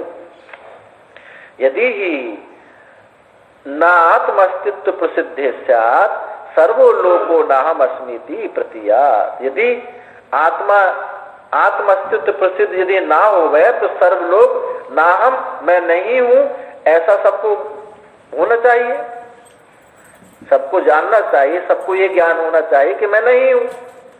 आत्म अस्तित्व प्रसिद्धि हो गए, आत्म अस्तित्व प्रसिद्धि यदि ना हो गए तो सब लोग कि मैं नहीं हूं ऐसा सबको बोध होना चाहिए। लेकिन इसमें भी मैं जानना जो है ना प्रतीत होना चाहिए, यहाँ फिर वो भी आ गया कहेंगे कि जानना चाहिए, वहां फिर भी वही आ गया कि मैं नहीं हूं, ये भी तो कोई जान रहा है ना। तो इसका किसी भी प्रकार से उसका अस्तित्व समाप्ति हो ही नहीं सकती। आत्मा च ब्रह्म, और ये आत्मा क्या है? ये ब्रह्म ही है, श्रुति स्पष्ट कहती है। यदि तर्हि लोके ब्रह्म आत्मत्वेन प्रसिद्धम अस्ति ततो ज्ञातमेविति अजिज्ञासम पुनरापन्नम। फिर कहते हैं कि यदि, तब तो यदि लोक में ब्रह्म आत्म रूप से प्रसिद्ध ही है, ये ऐसा तत्व ज्ञात, ऐसा सबको ज्ञात ही है, सब जानते ही हैं कि ब्रह्म आत्मा है, ऐसा सब जानते हैं। तो अजिज्ञासा, तो फिर भी उसकी जिज्ञासा नहीं करनी चाहिए, क्योंकि हमको तो प्राप्त है ही। तो भी जिज्ञासा, भी ये शास्त्र आरंभ नहीं करना चाहिए, क्योंकि व्यर्थ का प्रयास है। तो कहते न ऐसी बात नहीं है भाई, तद विशेषे प्रति विप्रतिपत्ते, उसके विशेष के प्रति विप्रतिपत्ति है, यानी मतभेद है। ये तो सबको है कि मैं हूं, पर मैं विशेष रूप से इस मैं को कोई जानता नहीं है। अनेक प्रकार से सब जानते हैं। तो तद विशेष प्रति, उस विशेष के प्रति मतभेद होने के कारण हमको विचार, ब्रह्म विचार करना चाहिए कि इसका विशेष, मैं का विशेष ये है क्या, इसका विशेष रूप से जानना चाहिए। तो देह मात्रम चैतन्य विशिष्ट आत्मेति प्राकृता जना लोकायतिकाश प्रतिपन्ना, ये कहते हैं देह मात्र विशिष्ट चैतन्य विशिष्ट, देह मात्र चैतन्य विशिष्ट आत्मा, इस देह को ही आत्मा कहते हैं। देह मात्र चैतन्य विशिष्ट, देह मात्र चैतन्य विशिष्ट आत्मा है, ऐसा प्राकृत जना, यानी स्वभाव, जो अपने स्वभाव में ही जीते हैं। लोकायतिक 4 बार कह के गणम तत्वा घतम पिबे भस्मीभूत देह है, बच्चा है, शरीर ही आत्मा है, इसको पुष्ट करो, है चाहे है, हाँ 4 बार की ज्यादा है कि देह उधार लेकर के भी घी पियो, क्योंकि घृतो वही आयु, घृत ही आयु है, पुष्ट रहो, यही आत्मा है। विरोचन तो हुआ ही, विरोचन को तो अब ये लोक व्यवहार जो है ना, बिना इस सिद्धांत के चल नहीं सकता। यदि कोर्ट में जाकर आप कहें कि भैया मैंने किया होगा तो मैं फल भोग लूंगा, तो आपको माफ तो करेगा नहीं न्यायाधीश। तो इसलिए इसकी भी आवश्यकता है समाज में, निर्णय देने के लिए, न्याय देने के लिए न्यायाधीश जब निर्णय देगा तो ये आपकी बात नहीं मान सकता कि बेटे ने किया तो नरक भोग लेगा, ये नहीं मानेगा। तुमने किया, यही किया तो यही भोगो। तो ये भी 4 वाक्य में ये अपेक्षा है, व्यवहार जिसके बिना चला गई। इंद्रियाणि एव चेतनानि आत्मा इति अपरे, एक कहते हैं कि इंद्रियाणि एव चेतनानि, ये चेतन जो है, इंद्रिया ही चेतन है, यही आत्मा। इंद्रिया ही चेतन है, ये आत्मा है, क्योंकि हम आंख नाक कान आदि ना देखें तो आत्मा नहीं है, मर गया। तो इंद्रियों को ही, अभी कौन है हमारे ये साइंटिस्ट लोग हैं, ये क्या कहते हैं, इंद्रियवत्तम चेतनत्वम, इंद्रिया है तो चेतन की सिद्धि है, नहीं तो चेतन की सिद्धि नहीं। आप क्या कहते हैं, चेतन से ही इंद्रियों की सिद्धि होती है, आप ऐसा कहेंगे, और वो कहेंगे इंद्रियों से ही चेतन की सिद्धि होती है। तो ये हमारे जो विज्ञान है, ये वो मत है, इंद्रियाणि एव चेतनानि आत्मा इति अपरे, मना इति अन्य एक कहते हैं कि मन ही आत्मा। और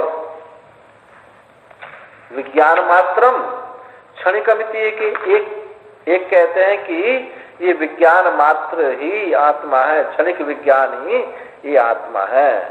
ये जो आलय विज्ञान है बौद्धों का, जहां पीछे चर्चा आई थी योगाचार, यही आत्मा है। और एक शून्यवादी माध्यमिक, वो कहते हैं कि शून्य ही आत्मा है।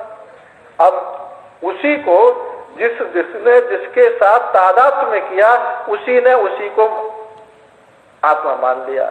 एक ने इंद्रियों के साथ तादात्म्य में किया, उसने इंद्रियों को आत्मा माना। एक ने मन के साथ तादात्म्य में किया, मन को आत्मा माना। एक ने बुद्धि के साथ तादात्म्य, एक बुद्धि के साथ तादात्म्य किसने किया, क्षणिक विज्ञान वाला, उसने आत्मा माना। और जो शून्यवादी है इसने किसके साथ तादात्म्य किया? वृत्ति अभाव के साथ। वृत्ति अभाव है उसके साथ तादात्म्य कर लिया अभाव के साथ, तो वो शून्यवादी हो गया। तो जिसने जिसके साथ पकड़ की है उसके साथ तादात्म्य करके उसने उसको ही आत्मा मान लिया। अस्ति देहादि व्यतिरिक्त संसारी कर्ता भोक्ता इति अपरे। एक क्या है कि देह आदि से व्यतिरिक्त संसारी कर्ता है, वो आत्मा है। तो ये कौन हो गए? ये हो गए हमारे नैयायिक, कि देह से व्यतिरिक्त आत्मा को मानते हैं और वो जगत करता है। वो निमित्त कारण तो मानता है नैयायिक, लेकिन उपादान कारण को नहीं मानता है। तो संसारी कर्ता यही तार्किक है, नैयायिक है। भोक्ता इति अपरे, ये कौन हो गए? सांख्यवादी। वो कर्ता नहीं मानता, आत्मा को भोक्ता मानता है। सांख्य और योग जो है आत्मा को कर्ता नहीं मानता, भोक्ता मानता है। तो वो अनेक मानता है, अनेक मानता है, विभू मानता है, विभू भी मानता है, अनेक भी मानता है और भोक्ता मानता है। और हाँ, तभी तो वो भी अनेक मानते हैं, वो भी अनेक मानते। भोक्ता ही वह केवलम न करता थी। ये कौन है? ये इनमें थोड़ा सा अंतर कर लिया है। भोक्ता ही केवल न करता थी, ये योगी। अब थोड़ा सा अंतर कर लिया है, क्योंकि वहां ईश्वरत्व को उन्होंने, योगियों ने भी देखा जाए तो ईश्वर को स्वीकार नहीं किया है। उन्होंने समाधि अंतराया, समाधि के विघ्न की निवृत्ति के लिए ईश्वर को स्वीकार किया है। कोई ईश्वर की जैसे उपासक करते हैं ऐसे सिद्धि तो नहीं की है। जिसका तीव्र संवेग है, तीव्र संवेगा नाम सूत्र है कि जिनका वैराग्य तीव्र है उनके लिए ईश्वर आदि की अपेक्षा नहीं है। वहां कई विकल्प दिए हैं, ज्योतिर्वा और क्या क्या सूत्र हैं। फिर कहा ईश्वर परिधान आद वाह शब्द लगाए, सब कई सूत्र में दिया है कि ऐसा नहीं, ऐसा भी कर सकते हो, ऐसा नहीं ऐसा कर सकते। जिनके मंद वैराग्य है वो ऐसा आलम्बन लेकर किसी ज्योति का ध्यान करें, कि गुरु के चरणों का ध्यान करें, आकाश प्रकाश का ध्यान करें ज्योति का, और ईश्वर के परिधान होकर के ध्यान करें, उससे समाधि के विघ्न की निवृत्ति हो जाएगी। तो वो भी उन्होंने भी ईश्वर को उपासकों की तरह स्वीकार नहीं किया है। भोक्ते केवल हम न करता इसलिए के और अस्ति तद व्यतिरिक्त ईश्वर सर्वर शक्ति थी केचित। और एक क्या कहते हैं, उससे व्यतिरिक्त ईश्वर सर्वज्ञ है, सर्वशक्ति है। ये कौन हो गए? ये हमारे उपासक हो गए। किनसे व्यतिरिक्त ईश्वर है, सर्वज्ञ है, सर्वशक्ति है, वो महानारायण है, उन्हीं से सब सृष्टि हुई है। आत्मा सब भोक्ता इति अपरे, एक कहते हैं कि भोक्ता ही आत्मा है। इस प्रकार बहवा एवं बहवा, बहुत सारे मत जिसने जिसके साथ तादात्म्य किया है, वैसा ही इस आत्म अस्तित्व को वहीं उसी में लपेट करके उन्होंने उसका दर्शन किया है। जैसे दिख देते ना हाथी का दृष्टांत, हाथ जिसने पूंछ पकड़ी, किसी ने पैर पकड़ा, हाथी कहता खंबा जैसा, पूंछ पकड़ी कहता मूसल जैसा। तो ऐसे ही जिसने जिसके साथ तादात्म्य किया उसने वैसा ही आत्मा को माना। इसलिए ब्रह्म विचार करना आवश्यक है। मैं हूं सबने माना है, परंतु उसका विशेष ज्ञान नहीं हुआ है, इसलिए ब्रह्म विचार करना आवश्यक है। युक्ति वाक्य तदा भास समाश्रया संतः, युक्ति वाक्य तथा आभास का आश्रय करके, युक्तियों का आश्रय लिए कहीं, और कहीं श्रुति वाक्यों का आश्रय लिया, सब मानते हैं, नैयायिक भी वो उन्हीं श्रुतियों को मानते हैं, वैशेषिक मानते हैं, सांख्य योग अलग से तो कोई लाते नहीं है। लेकिन मानने में अंतर यह है, कोई युक्ति के पीछे श्रुति को मानते हैं, और आप क्या मानेंगे? श्रुति अनुसार युक्ति मानेंगे, अनुभूति मानेंगे। जब श्रुति युक्ति अनुभूति तीनों एक रेखा में आ जाएंगे तब कहेंगे भाई पक्की बात है।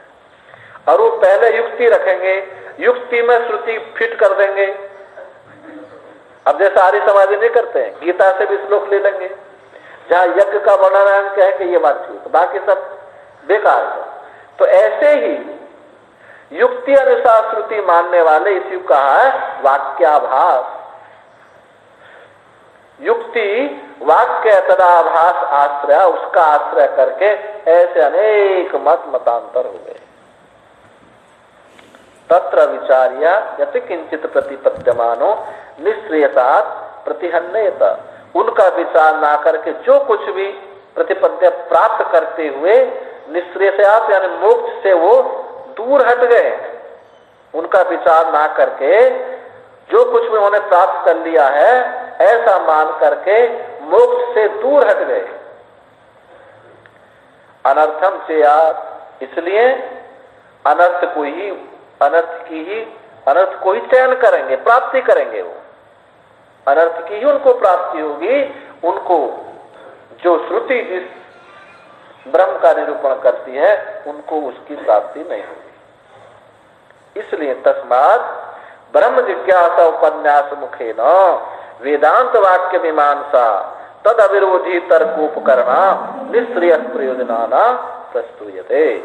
इसलिए ब्रह्म जिज्ञासा उल्लेख मुख से, ब्रह्म जिज्ञासा के उल्लेख से, विचार से वेदांत वाक्य मीमांसा और उसके जो अविरोधी तर्क हैं, यानी श्रुति अनुसार जो तर्क हैं, तद अविरोधी तर्कोपकरणा निश्रेयस प्रयोजना प्रस्तुयते, वो निश्रेयस के प्रयोजन वाले प्रस्तुत होते हैं। तो श्रुति अनुसार जो युक्ति है, तर्क हैं, वो हमारे मोक्ष में प्रयोजनवान हो जाते हैं।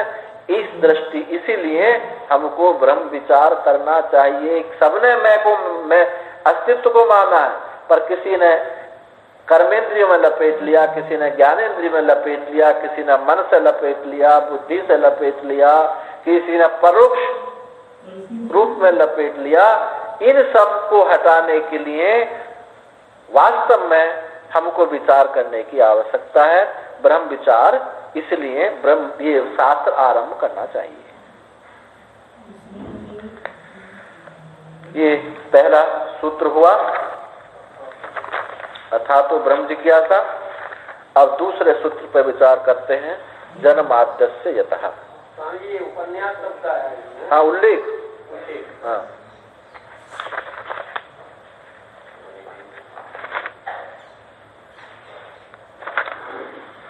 जन्माद्यस्य यतः, जन्म आदि अस्य यतः, तीन शब्द है। जन्म आदि अस्य यतः। तो जन्म आदि शब्द से क्या लेंगे? स्थिति और प्रलय, नाश। और अस्य शब्द क्या है? अस्य जगतः। और यतः शब्द क्या है? कारणवाचक। यथा यस्मात् तद ब्रह्म।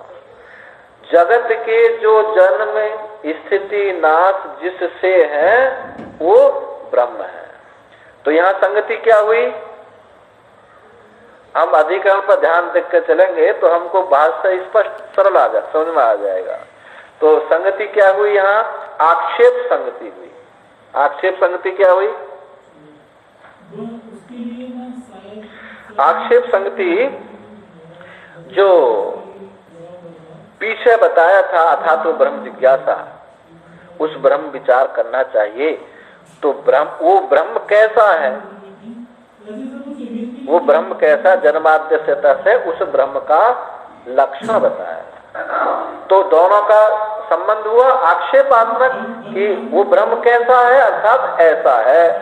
तो आक्षेप संगति हुई। और संशय क्या हुआ?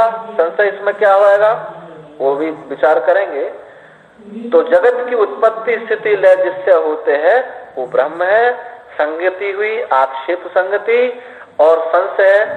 लक्षणम ब्रह्मणो नास्ति वा वास्ति नहीं विद्यते जन्मादे अन्य निष्ठत्वात् सत्यादेश अप्रसिद्धितः ब्रह्मनिष्ठम कारणत्वं स्यात् लक्ष्यम सृग भुजंगवत् अलौकिकानि एव सत्यादीनि अखंडम लक्ष्यन्ति ही।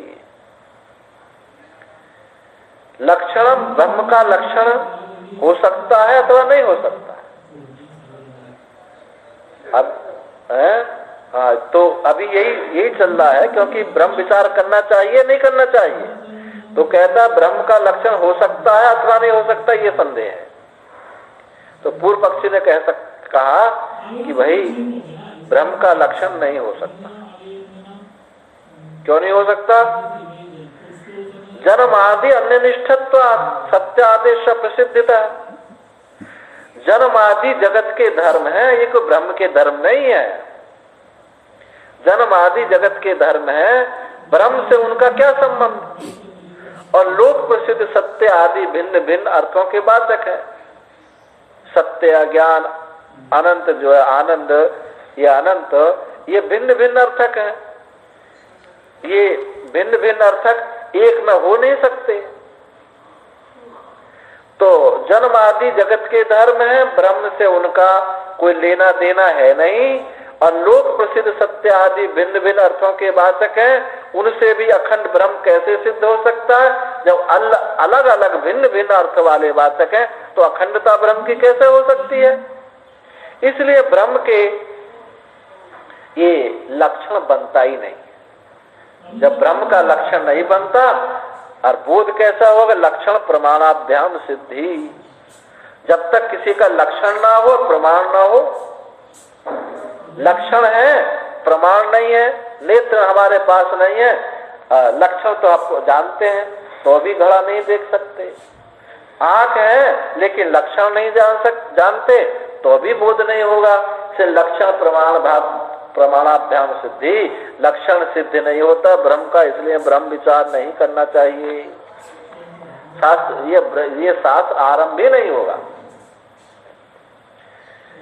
तो तटस्थ इसके यहाँ दोनों स्वरूप लक्षण और तटस्थ लक्षण।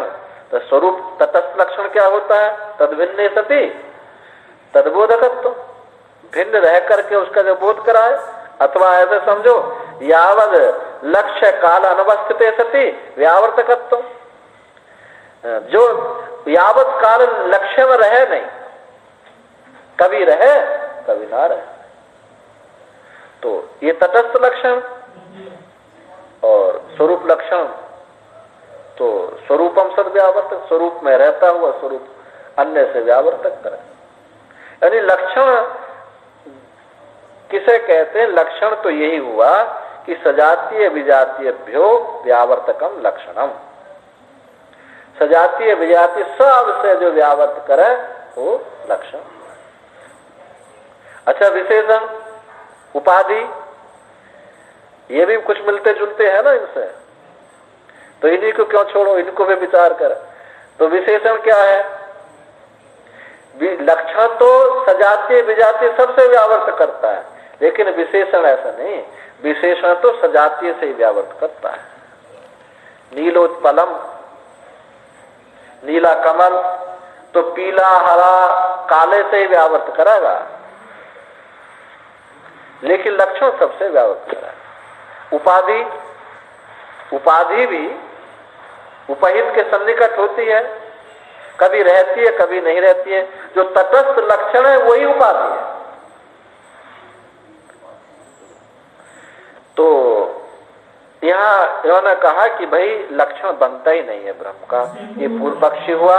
और ब्रह्मनिष्ठम कारणत्वं स्यात् लक्षण सृग भुजंगवत्, सिद्धांति कहा कि लक्षण बन सकता है। क्यों बनता है? यद्यपि जन्म आदि जगत के धर्म हैं, हम मानते हैं जगत के जन्म स्थिति और लय जगत इसके जगत के धर्म है, तो भी उनका कारण तो ब्रह्म है। जो सर्प है वही माला है। इस बाध सामान्य अधिकरण से सर्प का बाध हम कर दें तो माला का बोध होगा नहीं होगा, या सर्प का बाध कर दें रस्सी का बोध होगा नहीं होगा। तो बाध सामान्य अधिकरण से ब्रह्म का तटस्थ लक्षण सिद्ध होता है।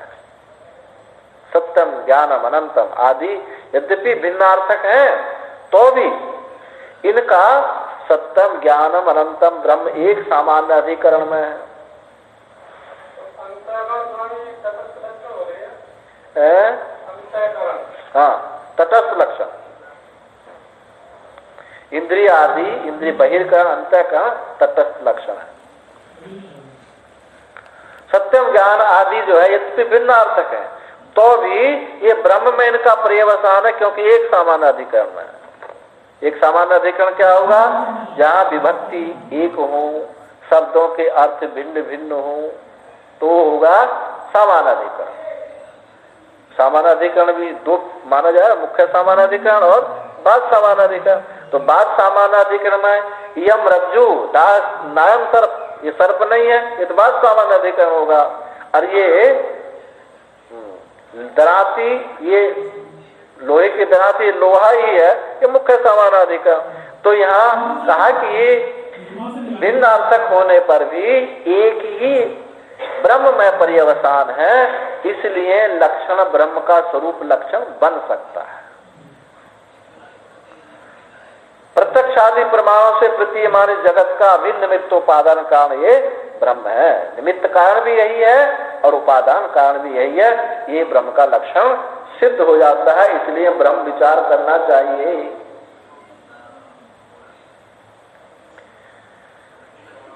आगे कहते हैं भाष्य ब्रह्म जिज्ञासितव्यम इति उक्तम, ब्रह्म की जिज्ञासा करना चाहिए ऐसा कहा गया।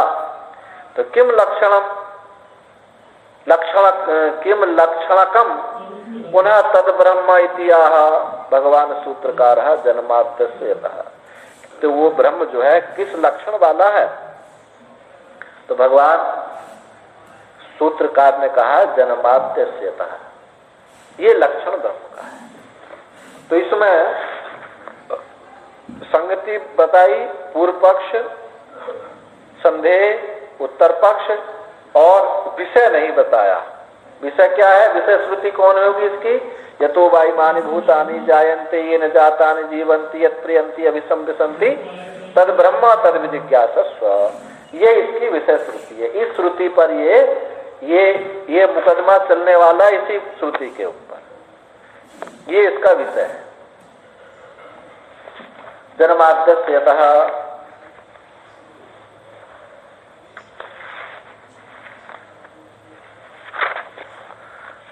जन्म उत्पत्ति आदि अस्य इति तद गुण संविज्ञानो बहुब्रीहि। जन्म माने उत्पत्ति, आदि शब्द से स्थिति और लय।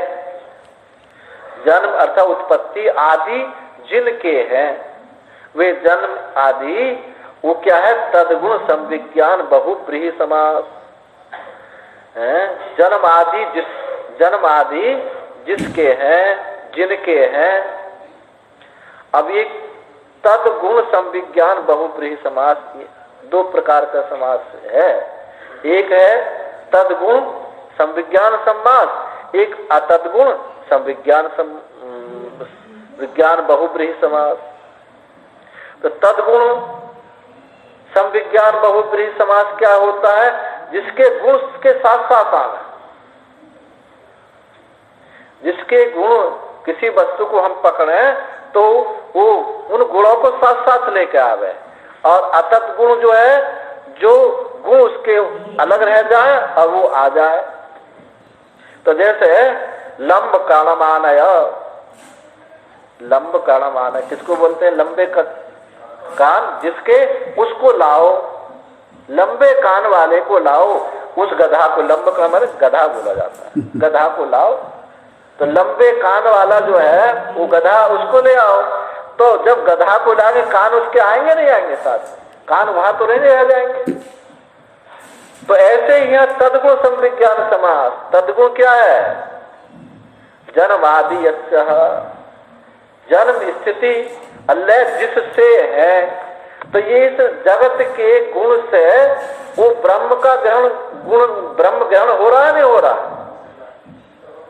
तो ये है तद्गुण संविज्ञान समास कि इन गुणों से, जन्म स्थिति नाश से वो ब्रह्म ही ग्रहण हो रहा है, इसलिए तद्गुण बहुब्रीहि समास है।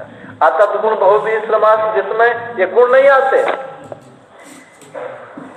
जैसे कहा जाए कि दृष्ट सागर मानया, दृष्ट सागर मानया, जिसने समुद्र देखा उसको लाओ।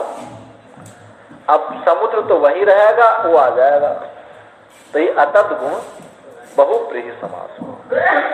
तो यहाँ तद्गुण संविज्ञान बहुब्रीहि समास से ही कह रहे हैं कि जो उसकी उत्पत्ति स्थिति लय है, लक्षण तो दिखाई देते हैं संसार के, परंतु कारण रूप से परमात्मा ही ग्रहण हो जाता है। जन्म स्थिति भंगम समासार्थ, जन्म स्थिति, समास का अर्थ क्या है? जन्म स्थिति और नाश। जन्मनस्य आदित्यम श्रुति निर्देशापेक्षम वस्तु व्रतापेक्षश्च, जन्मस्य, जन्म का आदित्य जो है श्रुति से भी निर्देश हुआ है और वस्तु व्रत आपेक्षश्च, वस्तु की अपेक्षा से भी है। श्रुति ने बताया जन्म यतो वायुमानि भूतानि जायन्ते येन जातानि, ये श्रुति से उसका सिद्ध हुआ, और वस्तु व्रत अपेक्षा से भी है, वस्तु स्थिति से भी है, क्योंकि पहले कोई वस्तु उत्पन्न होती है, फिर वो अस्तित्व में रहती है, फिर वो बढ़ती है, क्षीण होती है, और फिर वो नाश को प्राप्त हो जाती है। तो वस्तुगत अपेक्षा से ये बात सिद्ध होती है, श्रुति से भी सिद्ध होती है। तो श्रुति निर्देशस्ताव, श्रुति क्या निर्देश करती है? यतो वायुमानि भूतानि जायन्ते इति अस्मिन् वाक्ये, इस वाक्य में जन्म स्थिति प्रलय तीन कहे, और अति अस्मिन् वाक्य जन्म स्थिति प्रलयानाम क्रम दर्शनात्, क्रम देखा जाता है, वस्तु व्रतमपि, और वस्तु व्रतमपि यानी वस्तु स्थिति से भी देखा जाता है। क्या दे? जन्मना लब्ध साकस्य धर्मिणः स्थिति प्रलय संभवात्, जन्म से, जन्म हुआ पहले, फिर लब्ध सत्ता, उसको सत्ता प्राप्त हुई, लब्ध सत्ता धर्मी, धर्मी की सत्ता प्राप्त होती है, पहले जन्म होता है, ऐसे स्थिति प्रलय उसके संभव है। ये वस्तु स्थिति से भी ये बात संभव होती है और श्रुति से भी बात सिद्ध होती है।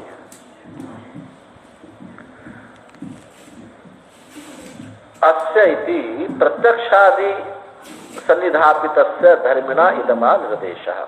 अस्य इति, ये प्रत्यक्ष सन्निधापित धर्मी इदम रूप से ये निर्देश हुआ है।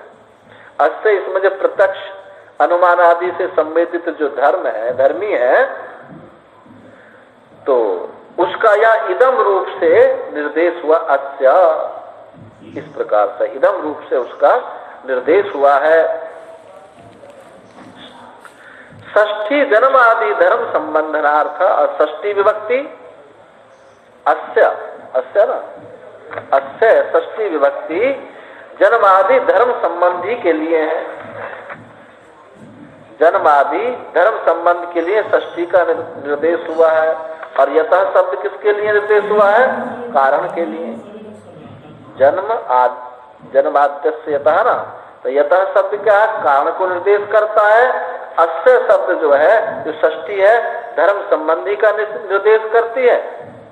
तो अस्य जगतो नाम रूपाभ्याम व्याकृतस्य अनेक कर्तृ भोक्तृत्व संयुक्तस्य प्रतिनियत देश काल निमित्त क्रियाफलाश्रस्य मनसापि अचिंत्य रचना रूपस्य जन्म स्थिति भंगम यतः सर्वज्ञान सर्वशक्ति कारणात् भवति तद ब्रह्म इति वाक्य शेषः।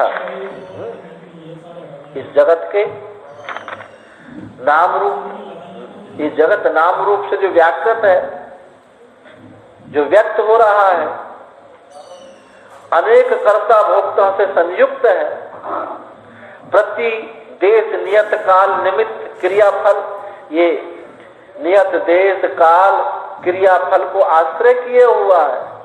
यदि क्रिया ना हो, फल ना हो, नियत, तो ये डमाडोल रहता है।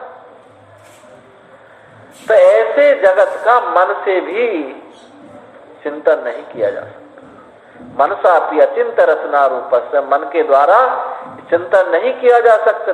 अचिंत रचना रूप जन्म स्थिति भंग, ये जिस ऐसे जगत का जो मन से भी चिंतन नहीं किया जा सके, वो जिस सर्वज्ञ परमात्मा से उत्पन्न हुआ है, वो उस कारण से उत्पन्न हुआ, वो ही कारण ही यहाँ ब्रह्म है। ये लक्षण बना, ये लक्षण तटस्थ लक्षण ब्रह्म का बताया। ब्रह्मति वाक्य शेषः अन्य सामपि भाव विकाराणाम, और जो अन्य जो भाव विकार हैं, त्रिषु एव अंतर्भावा इति जन्म स्थिति नाशानाम यह गण, जो छठ भाव विकार है, यास्क मुनि पठित, जायते अस्ति वर्धते, क्या विपरिणवते अपक्षीयते विनश्यते, छठ भाव विकार है, वो इन तीनों में ही उसका अंतर्भाव समझ लेना चाहिए, क्योंकि जन्म स्थिति लय में ही सब आ जाएंगे।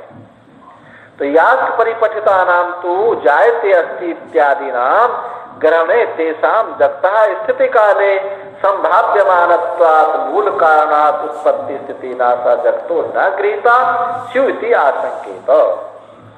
यास्क मुनि के द्वारा जो पठित जायते अस्ति वर्धते जो सूत्र है, इच्छा भाव विकारों को यदि ग्रहण किया जाए तो जगत की स्थिति काल में उनकी संभावना होने से, शंका कर रहे हैं, संभावना होने से मूल कारण से जगत की उत्पत्ति स्थिति लय का ग्रहण नहीं होगा। अब वो शंका कर रहे हैं कि जो यास्क ने ये 6 भाव विकार बताए हैं, इनके ग्रहण होने पे जगत की स्थिति काल में संभव है। ब्रह्म से क्या लेना देना इनका? आप ब्रह्म को बार बार यहाँ खींच के लाते हो, इससे क्या लेना भाई? जगत की स्थिति बता रहे हैं, लय बता रहे हैं, नाश बता रहे हैं, क्षीण बता रहे हैं, वृद्धि बता रहे हैं, उसके हैं, ब्रह्म से क्या लेना देना है? तो मूल कारण से उत्पत्ति नाश जगत का जगता न गृहीता, जगत का ग्रहण हो जाता है, लय ग्रहण नहीं होगा। तो मूल कारण से जगत की उत्पत्ति स्थिति और लय का ग्रहण नहीं होगा। यदि किसी को ऐसी शंका हो तो तन माम संकीति, ऐसी शंका नहीं करनी चाहिए। क्यों नहीं करनी चाहिए? यो उत्पत्ति ब्रह्मणा तत्रैव स्थिति प्रलय तैव गृह्यते, कि जो उत्पत्ति है ब्रह्म से, उसी में स्थिति है, उसी में लय है, वही यहाँ ग्रहण किए जाते हैं। हाँ, यदि उत्पत्ति कहीं और से होती, लय कहीं और से होता, स्थिति कहीं और से होते, तब ब्रह्म ग्रहण नहीं किया जा सकता। पर यहाँ तो उसी से उत्पत्ति, उसी में लय, उसी में स्थिति है, इसलिए ब्रह्म को तो लाना ही पड़ेगा।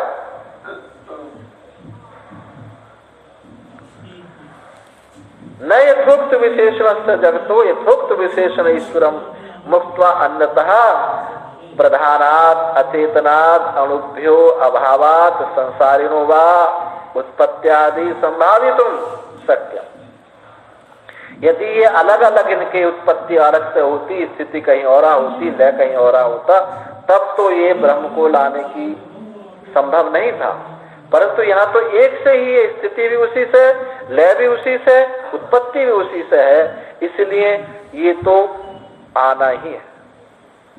यथोक्त विशेषण वाला जो जगत है, यथोक्त विशेषण ईश्वर को छोड़कर, कौन से यथोक्त विशेषण? यतः जन्माद्यस्य यतः, ये जिससे ये है, इस यथोक्त विशेषण वाला। और जगत का विशेषण क्या है? जन्म आदि, जन्म स्थिति लय, ये जगत का विशेषण। अजन्मात्र से यतः, ये ईश्वर का विशेषण। तो यथोक्त विशेषण ईश्वर को छोड़ करके अन्य प्रधान से, प्रधान अचेतन से, अणु से, अभाव से, संसारी से उत्पत्ति संभव नहीं है। तो प्रधान कौन? ये सांख्यवादी। अचेतन, वो भी कैसा है? अचेतन है। अणु, इससे क्या आगे न्याय वैशेषिक ले लो, प्रधान अचेतना से योग और सांख्य आ गए। और इसके साथ साथ ये उपासक वर्ग भी आ गया, क्योंकि ये भी ब्रह्म परिमाण मानता है, परिणाम मानते हैं उपासक। हाँ, उपासना भी इसी में आ जाएगा। और अनुभ्यो, ये क्या आगे? आरंभवाद, ये न्याय वैशेषिक। और अभावाद, अभाव शून्य, शून्यवादी। ये इनसे असंसारी कौन है? हिरण्यगर्भ। हिरण्यगर्भ से जो उत्पत्ति ऐसा मानते हैं, ये इनकी संभावना ही नहीं है यदि ब्रह्म को स्वीकार नहीं करे। न तो स्वभाव था और न ये स्वभाव माने कौन? लोकायत, चार बार।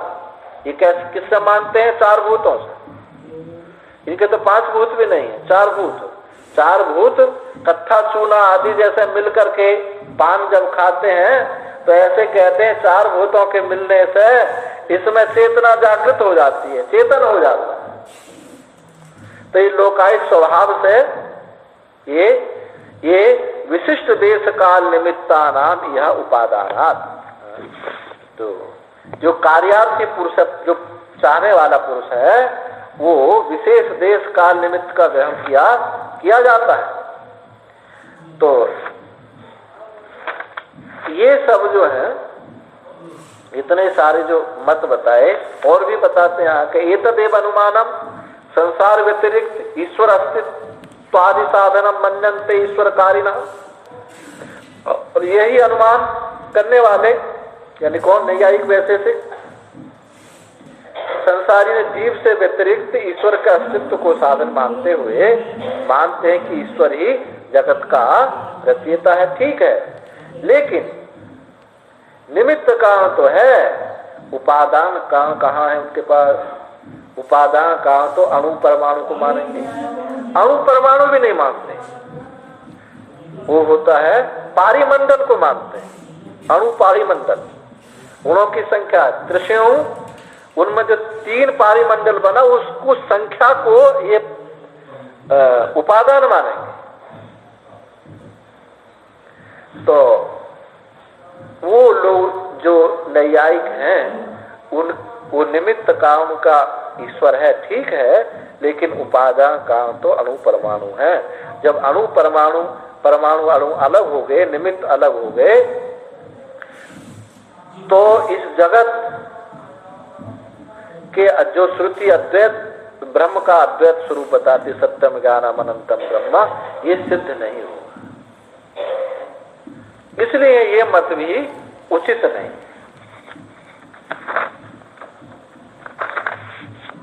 ननु इहापि तदेव उपन्यस्तम जन्मादि सूत्रे, इन्होंने भी यानी नैयायिकों ने भी क्या यहाँ भी जन्मादि सूत्र में उनका उल्लेख किया जा सकता है?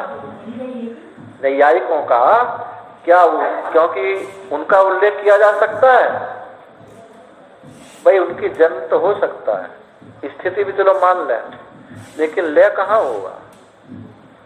लय तो फिर लय के लिए तो कहीं लय तो उनका अणु परमाणु में होगा, ईश्वर में तो लय होगा नहीं। तो यहाँ क्या उनका भी जन्मादि सूत्र में उनका उल्लेख किया जा सकता है? तो कहते नहीं भाई, उनका नहीं होगा। क्यों नहीं होगा? वेदांत वाक्य कुष्म ग्रंथनार्थत्वात् सूत्राणाम, वेदांत वाक्य रूप जो पुष्प है उनका ग्रंथन है, ये माला बनी है। समस्त श्रुति एक एक वाक्यता में पिरोई गई है। तो जो निमित्त श्रुति है वो तो बन जाएगी, लेकिन लय श्रुति कहां से लाओगे? लय श्रुति तो हमको ब्रह्म से ही लेनी पड़ेगी। तो इससे उनका जो नैयायिकों का मत भी खंडित हो जाएगा। तो वेदांत वाक्य पुष्प ग्रंथनार्थत्वात् सूत्राणाम, वेदांत वाक्य पुष्पों का जो ग्रंथन है उस सूत्रों का वो भी तो होना चाहिए। उन वेदांत वाक्य पुष्पों को गूंथने का सूत्रों का प्रयोजन भी तो होना चाहिए। वेदांत वाक्यानि ही सूत्र उदाहृत्य विचार्यते, क्योंकि सूत्र के द्वारा, सूत्र मनमाने नहीं है, उन वेदांत वाक्य श्रुतियों को ही उसमें पिरोया हुआ है। सूत्रों के द्वारा वेदांत वाक्य का ही उदाहरण करके विचार किया जाता है, उनको उद्धृत करके विचार करते हैं।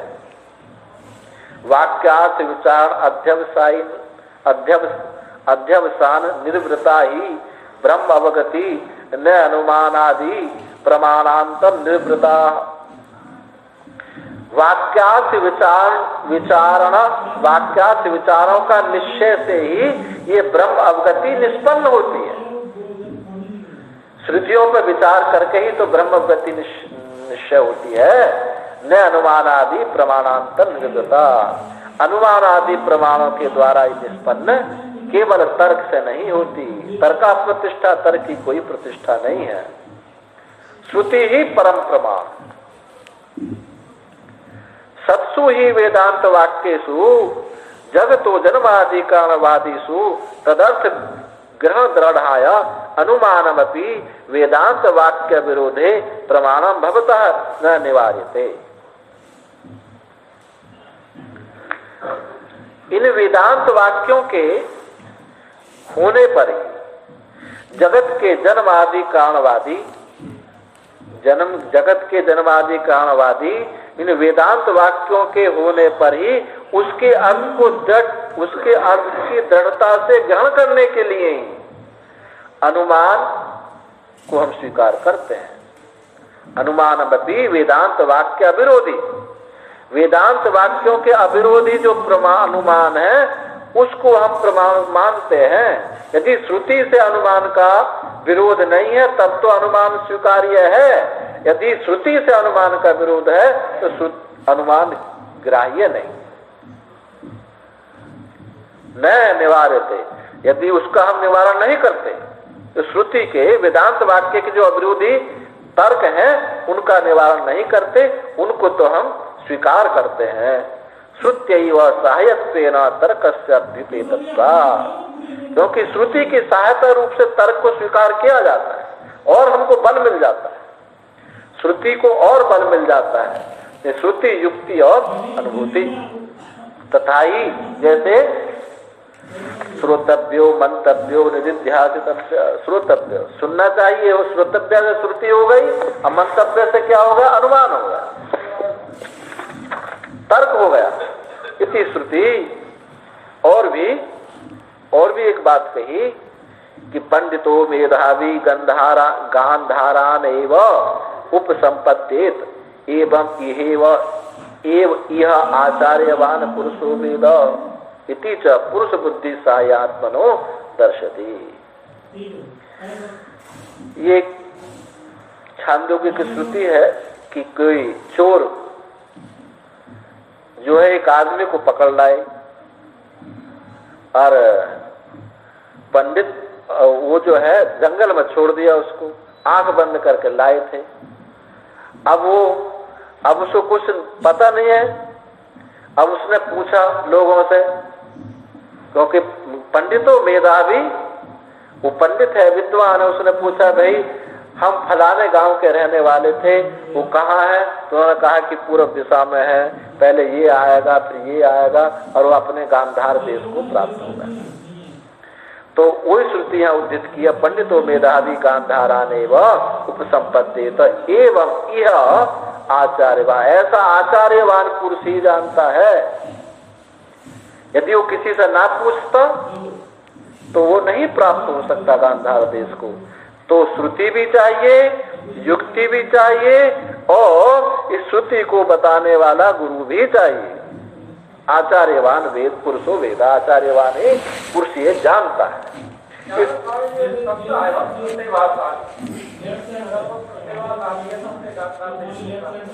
हाँ हाँ, तो प्रतिभाशाली यही है कि वो आचार्य का वर्ण करता है। जो प्रतिभाशाली नहीं होगा आचार्य का वर्ण नहीं करेगा। वो कहे कि मैं तो सब जानता हूँ, मैं सब जानता हूँ, मुझे जानने की क्या आवश्यकता है। ये उसकी अप्रतिभाशाली, अप्रतिभा। यही प्रतिभाशाली है कि मैं आचार्य का वर्ण करूं। पुरुष बुद्धि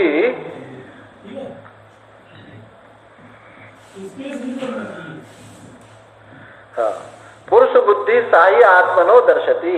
जो श्रुति भी पुरुष बुद्धि की सहायता, श्रुति अपने प्रति पुरुष बुद्धि को दिखाती है। अर्थात श्रुति भी अपने को बताने के लिए आचार्य का वर्ण करती है। आचार्य चाहिए। तो न धर्म जिज्ञासायाम इव श्रुति आदेव प्रमाणम ब्रह्म जिज्ञासायाम। तो धर्म जिज्ञासा की तरह श्रुतियां हैं। धर्म जिज्ञासा की तरह श्रुतियां ये ब्रह्म जिज्ञासा में प्रमाण नहीं है। तो वहां तो क्या बताया था कि पहले जानो, फिर करो, अनुष्ठान करो, फिर उसको प्राप्त करो। ऐसा ब्रह्म जिज्ञासा में नहीं है। किंतु श्रुति आदियो अनुभवादयश्च यथा संभव यह प्रमाणम। जो श्रुति आदि है और अनुभव आदि है यथा संभव यह प्रमाण। देखो श्रुति कहे, सैकड़ों श्रुति ये कहे कि ये सैकड़ों श्रुति कहती है कि ये घट नहीं है, पट है। सामने रखा हुआ घट, और सैकड़ों श्रुति कहे कि घट नहीं है, पट है, तो आप स्वीकार नहीं करेंगे।